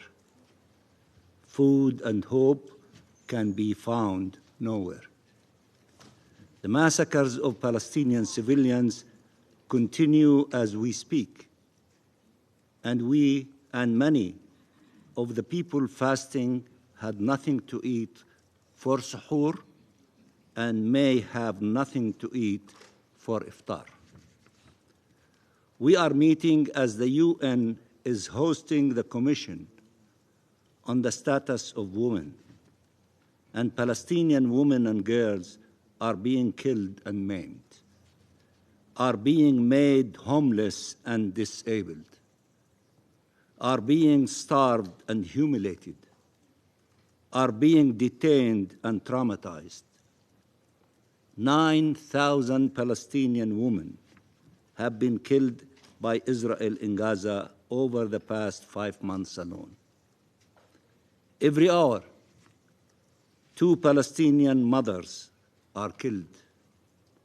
More than 13,000 Palestinian children have been killed, and tens of thousands have been orphaned. 1 million women and girls have been displaced, and all continue to live in inhumane conditions.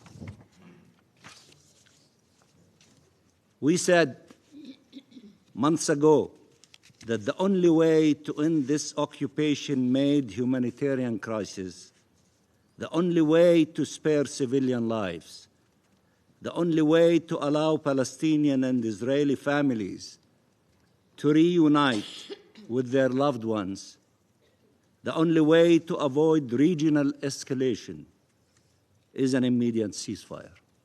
And I repeat, as many of you have said, an immediate ceasefire. But Netanyahu's political survival requires for the onslaught to continue. And so here we are, 5 months later, with a genocide underway before the eyes of the world and with no end in sight. Mr. President, Israel has violated the ICJ order for provisional measures, including by escalating its siege against the civilian population, depriving them of the essentials for life and creating conditions of famine. This doctrine of the use of humanitarian aid as a bargaining chip has been best formulated by the Israeli representative present in this chamber. Minister Katz stated at the beginning of the Israeli assault, and I quote, "No electrical switch will be turned on. No water pump will be opened, and no fuel truck will enter until the Israeli abductees are returned home." End of quotation. Effectively calling for the commission of atrocities. Israel's objective has not changed despite the denials of its foreign minister. Its objective remains the forcible displacement of our people by making Gaza unlivable. This includes cutting the lifeline that UNRWA represents for the Palestinian refugees and displaced families in Gaza. UNRWA has documented the torture and abuse that UNRWA staff were subjected to by Israel, including severe physical beatings, waterboarding, and threats of harm to family members to force them to, and I quote, make false statements against the agency, including that the agency has affiliation with Hamas, end of quotation. The Israeli representative present in this chamber has provided cover to the killing and maiming of UNRWA staff by declaring, and I quote, there is no place for UNRWA in Gaza. The organization serves as an arm of Hamas, end of quotation. Such attacks against the UN, its Secretary General, and its agencies are unacceptable, dangerous, and should be decisively rejected. Mr. President, allow me to make some preliminary remarks on this meeting's agenda. 1, the Council has shown unprecedented reactivity by convening a briefing on a report released only a week ago. It should be noted that for years and decades now, reports and investigations regarding sexual assault against Palestinian women and men, girls and boys, have not led to the convening of a single council meeting on the matter, dealing with this issue as a human rights issue rather than a peace and security question. We hope that this meeting marks a change in this attitude and that more attention will be given by the Council to this matter in an unbiased manner. 2, we also note that the SRSG, in her report, has said that she did not seek to gather information and or to verify allegations in the context of the occupied Palestinian territory in order not to duplicate the ongoing work of other UN entities in this regard. And yet, none of these entities were invited today to present their findings on sexual violence against Palestinians. And I repeat, none of these entities were invited today to give briefings about their findings on sexual violations against Palestinians. And in this connection, we had a meeting about an hour before the convening of the Security Council with the SRSG, the Minister of Women's Affairs of the State of Palestine, and myself. And the minister, the Palestinian minister, extended an invitation to the SRSG to come and visit Gaza to see the violence, including sexual violence, committed against Palestinians in the Gaza Strip.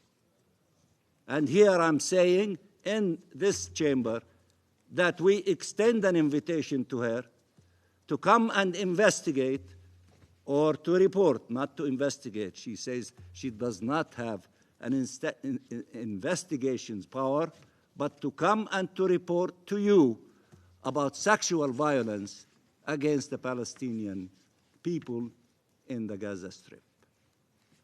3, finally, we note that while the SRSG noted that she found convincing information of cases of sexual violence being perpetrated against Israelis, she also stressed that the visit was neither intended nor mandated to be investigative in nature, a mandate vested in other United Nations bodies which have promptly signaled their willingness and availability to investigate all such alleged violations. And she noted that, and I quote, the mission team was not able to interview any of the survivors, victims, end of quotation. The SRSG made therefore a recommendation that the government of Israel should grant, without further delay, access to the Office of the High Commissioner for Human Rights and the Independent International Commission of Inquiry on the occupied Palestinian territory, including East Jerusalem and Israel, to carry out fully fledged investigations into all alleged violations. I hereby declare our full readiness to cooperate with the Office of the High Commissioner and the Independent International Commission of Inquiry to come and investigate all allegations. To come and investigate all allegations. We will see who will facilitate and who will obstruct. I declare here, and I challenge, you know whom, to make a similar declaration of welcoming such bodies and committees to come and investigate, as many of you have suggested to be allowed to do so. And expect from this Council to demand Israel to do the same, since they keep saying they have nothing to hide. They have nothing to hide. If you have nothing to hide, why are you afraid of investigation? UN investigations. You have nothing to hide. And that they comply with international law, even though no single country on earth believes that to be the case against the backdrop of the reality we have all witnessed in the open in the Gaza Strip. One principle should guide us. Let the facts speak. Let the law decide. Let the facts speak. Let the law decide. But Israel fears the facts and despises the law. It has therefore refused to cooperate with any fact-finding mission or commission of inquiry over the years, as well as with the independent experts, denying them not only entry into Israel, but entry into the occupied Palestinian territory in its failed attempt to hide the truth. It even denied visas to the OHCHR as part of its assault against UN agencies. The Israeli foreign minister is here. Instead of bashing the UN for upholding its mandate, instead of coming here and attacking the Secretary General, who has appointed Ms. Patten, and instead of quoting the parts of the report that suit you and ignoring those that do not, say that you will finally allow the truth, the whole truth, and nothing but the truth to be revealed. Let me also, in this connection, we once again, I repeat, we once again reiterate, nothing can justify violence targeting civilians. Nothing can justify violence targeting civilians, regardless of their religion, ethnic cleansing, nationality, sexual orientation. Nothing can justify that. Any civilian, including sexual violence, one of the most abhorrent forms of violence. Let me repeat this section. We once again reiterate, nothing can justify violence targeting civilians, any civilian, including sexual violence, one of the most abhorrent forms of violence. Mr. President, Israel has resorted to lies and distortions many times before to justify the killing of Palestinians and their dispossession. We have always said that any serious allegations should be investigated seriously. But we have seen how Israel has helped spread false stories, knowing that irreparable harm would be done during the time it will take to refute them. This is the story of the beheaded babies, the story of the Hamas headquarters under Al-Shifa Hospital, and a story debunked in the report of the SRSG that has called it, quote unquote, unfounded, the, and I quote, highly publicized allegation of a pregnant woman whose womb had reportedly been ripped open before being killed with her fetus stabbed while still inside her, end of quotation. So selective quotation is not serving justice. The whole story, the truth, the whole truth should be told. Shamefully, this was never about the Israeli victims. This was about justifying the atrocities that Israel intended to commit against Palestinian victims. And for Israel, the truth is irrelevant in this pursuit. Mr. President, to look at the last decade alone, there was a landmark UNICEF report on Palestinian children in detention, published in 2013. It stated, and I quote,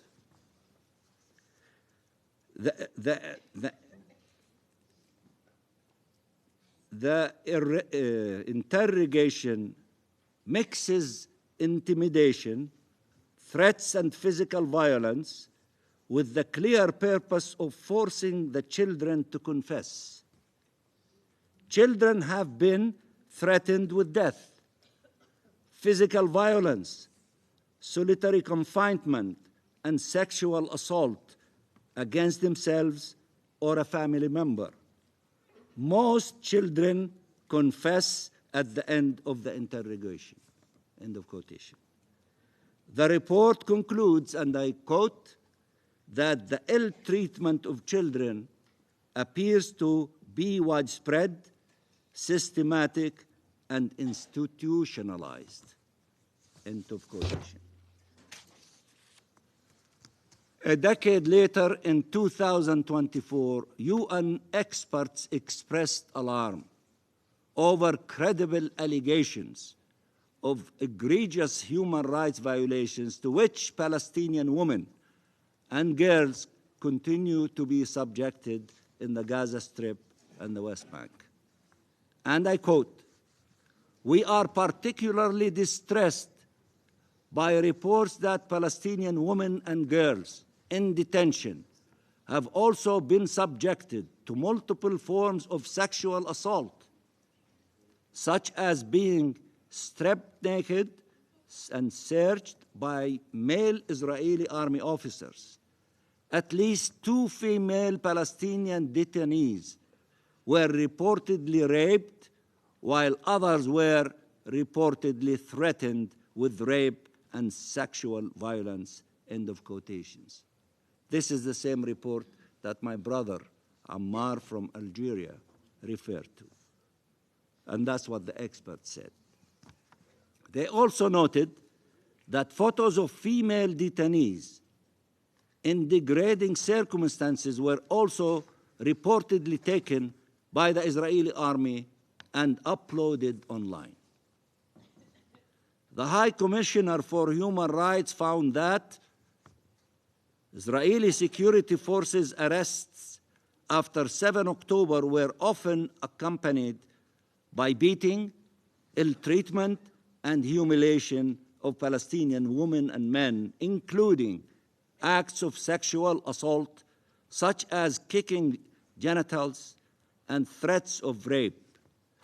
Testimonies from victims and eyewitnesses were corroborated by videos posted by Israeli soldiers on social media showing ill treatment of Palestinians, including male detainees, photographed or recorded on video being stripped naked or half naked, blindfolded, handcuffed, physically abused, and humiliated by Israeli soldiers. These are not the actions of a group, but of a government represented at this table. We have denounced from day one selective outrage.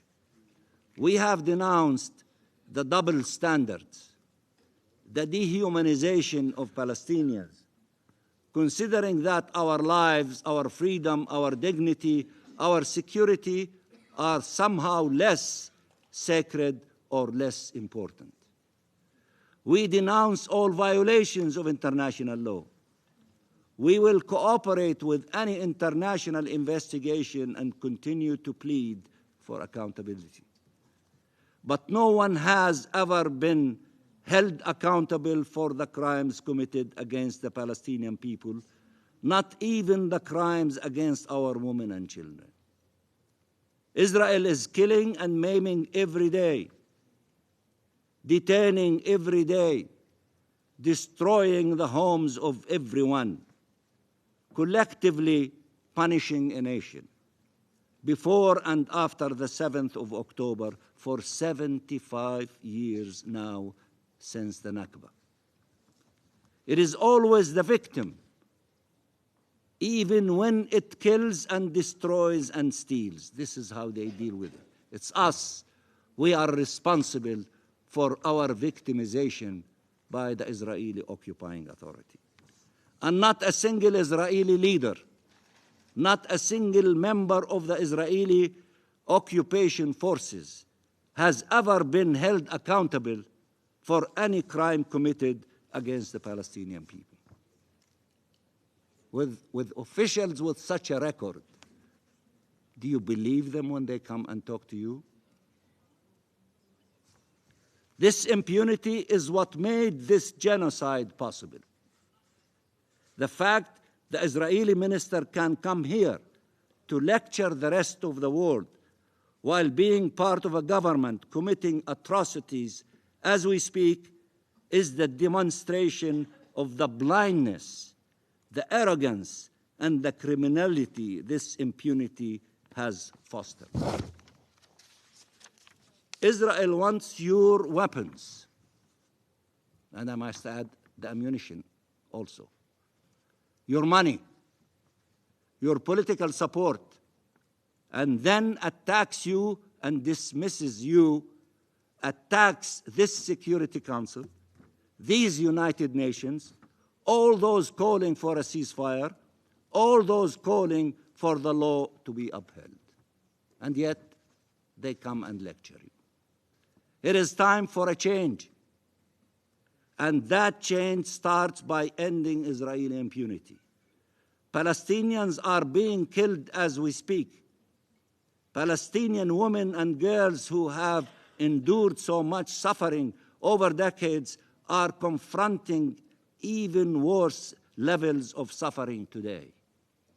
There is no one protecting them from the killing, the fear, the famine, the disease, the humiliation, the torture. We count our victims by millions. I call on you again, stop this genocide, stop this war, ceasefire now. Ceasefire now, as it's been echoed by billions of people in all corners of the globe. You, the mighty Security Council, listen to the people. Listen to that call. Stop this genocide now. Call for a ceasefire now. And I thank you, Mr. President. I thank the permanent observer of the Observer State of Palestine for his statement. I now give the floor to His Excellency Mr. Israel Katz, Minister for Foreign Affairs of Israel. Excellencies, Ms. Patten, members of the Security Council of the United Nations, ladies and gentlemen, I would like to thank the United States, France, and the UK for heeding our call to summon this Council today, and to Japan for enabling this emergency meeting of the Council. Today, we are able to shine a light in the darkness of the families that have been harmed by those Hamas murderers who committed crimes against Israeli innocent people and against humanity. I'm standing here today in front of you as the Foreign Minister of the State of Israel, together with families whose members of them are kidnapped in Gaza and are in great danger. The families are here. I grieve sorrow in the name of the women and girls that were raped, murdered, and mutilated by Hamas terror murderers. I have come here to protest as loud as I can against the crimes against humanity that the Hamas murderers have committed with clear permission of their religious leaders in order to deter and scare the society of Israel. Those murderers were so proud to abuse and rape our poor victims that they took pictures and live video clips of their horrible acts. For too long, the UN has been silent on Hamas actions. During the last 5 months and 41 sessions in which the UN convened since October 7th, the UN never condemned nor disapproved these Hamas brutal crimes. The only one responsible for these crimes against humanity is Hamas. The Hamas murderers broke the borders and attacked peaceful Israeli innocent people in their homes and beds in the kibbutzim, villages, and cities. Young people, boys and girls, arrived from all over the world to the Nova Festival, a festival of peace and happiness. Hundreds of them were attacked from all sides and brutally abused and massacred. According to the report of the United Nations, this has not been an act of war. These acts were crimes against humanity of the highest level possible. Ladies and gentlemen, I would like you to close your eyes and imagine what you will feel if these were your children. No human being has to face such terrible acts like rape, murder, and abuse dead bodies. I'm expressing this message from the bottom of my heart and from the hearts of all the families of the victims. Hamas crimes are even worse than the terror actions carried out by Al-Qaeda, ISIS, and other terror organizations that were sanctioned here in the UN. Many countries have declared Hamas as a terror organization, including US, Australia, Canada, Japan, Paraguay, New Zealand, UK, the EU, and others. Please don't look away from the facts. Hamas must be declared as a terrorist organization and face the most heavy sanctions possible.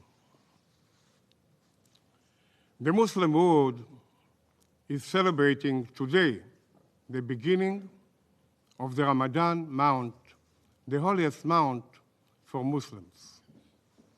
Let me take this opportunity to bless our Muslim brothers with a Ramadan Kareem. Hamas is not speaking on behalf of the Muslim world, and we are asking you to condemn the sexual violence crimes these barbarians committed in the name of the Muslim religion. I'm demanding from the Security Council of the United Nations to put as much pressure as possible on the Hamas organization to release immediately and unconditionally all kidnapped hostages. Today, at this moment, as we speak, they are being abused, attacked, and in great danger. United Nations, please try your utmost to stop this living hell on earth. From the bottom of my heart, I'm expressing my gratitude to those countries that have supported and accepted and even initiated our point of view. Today, each and every one of you, members of the Security Council, have the opportunity to save 134 innocent lives. By doing so, you will show the world that the Security Council can be a shining light of justice and hope for all people. It is in your hands. Thank you.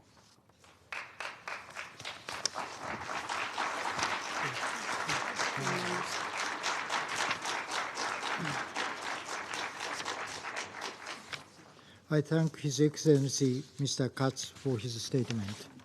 There are no more names inscribed on the list of speakers. The meeting is adjourned.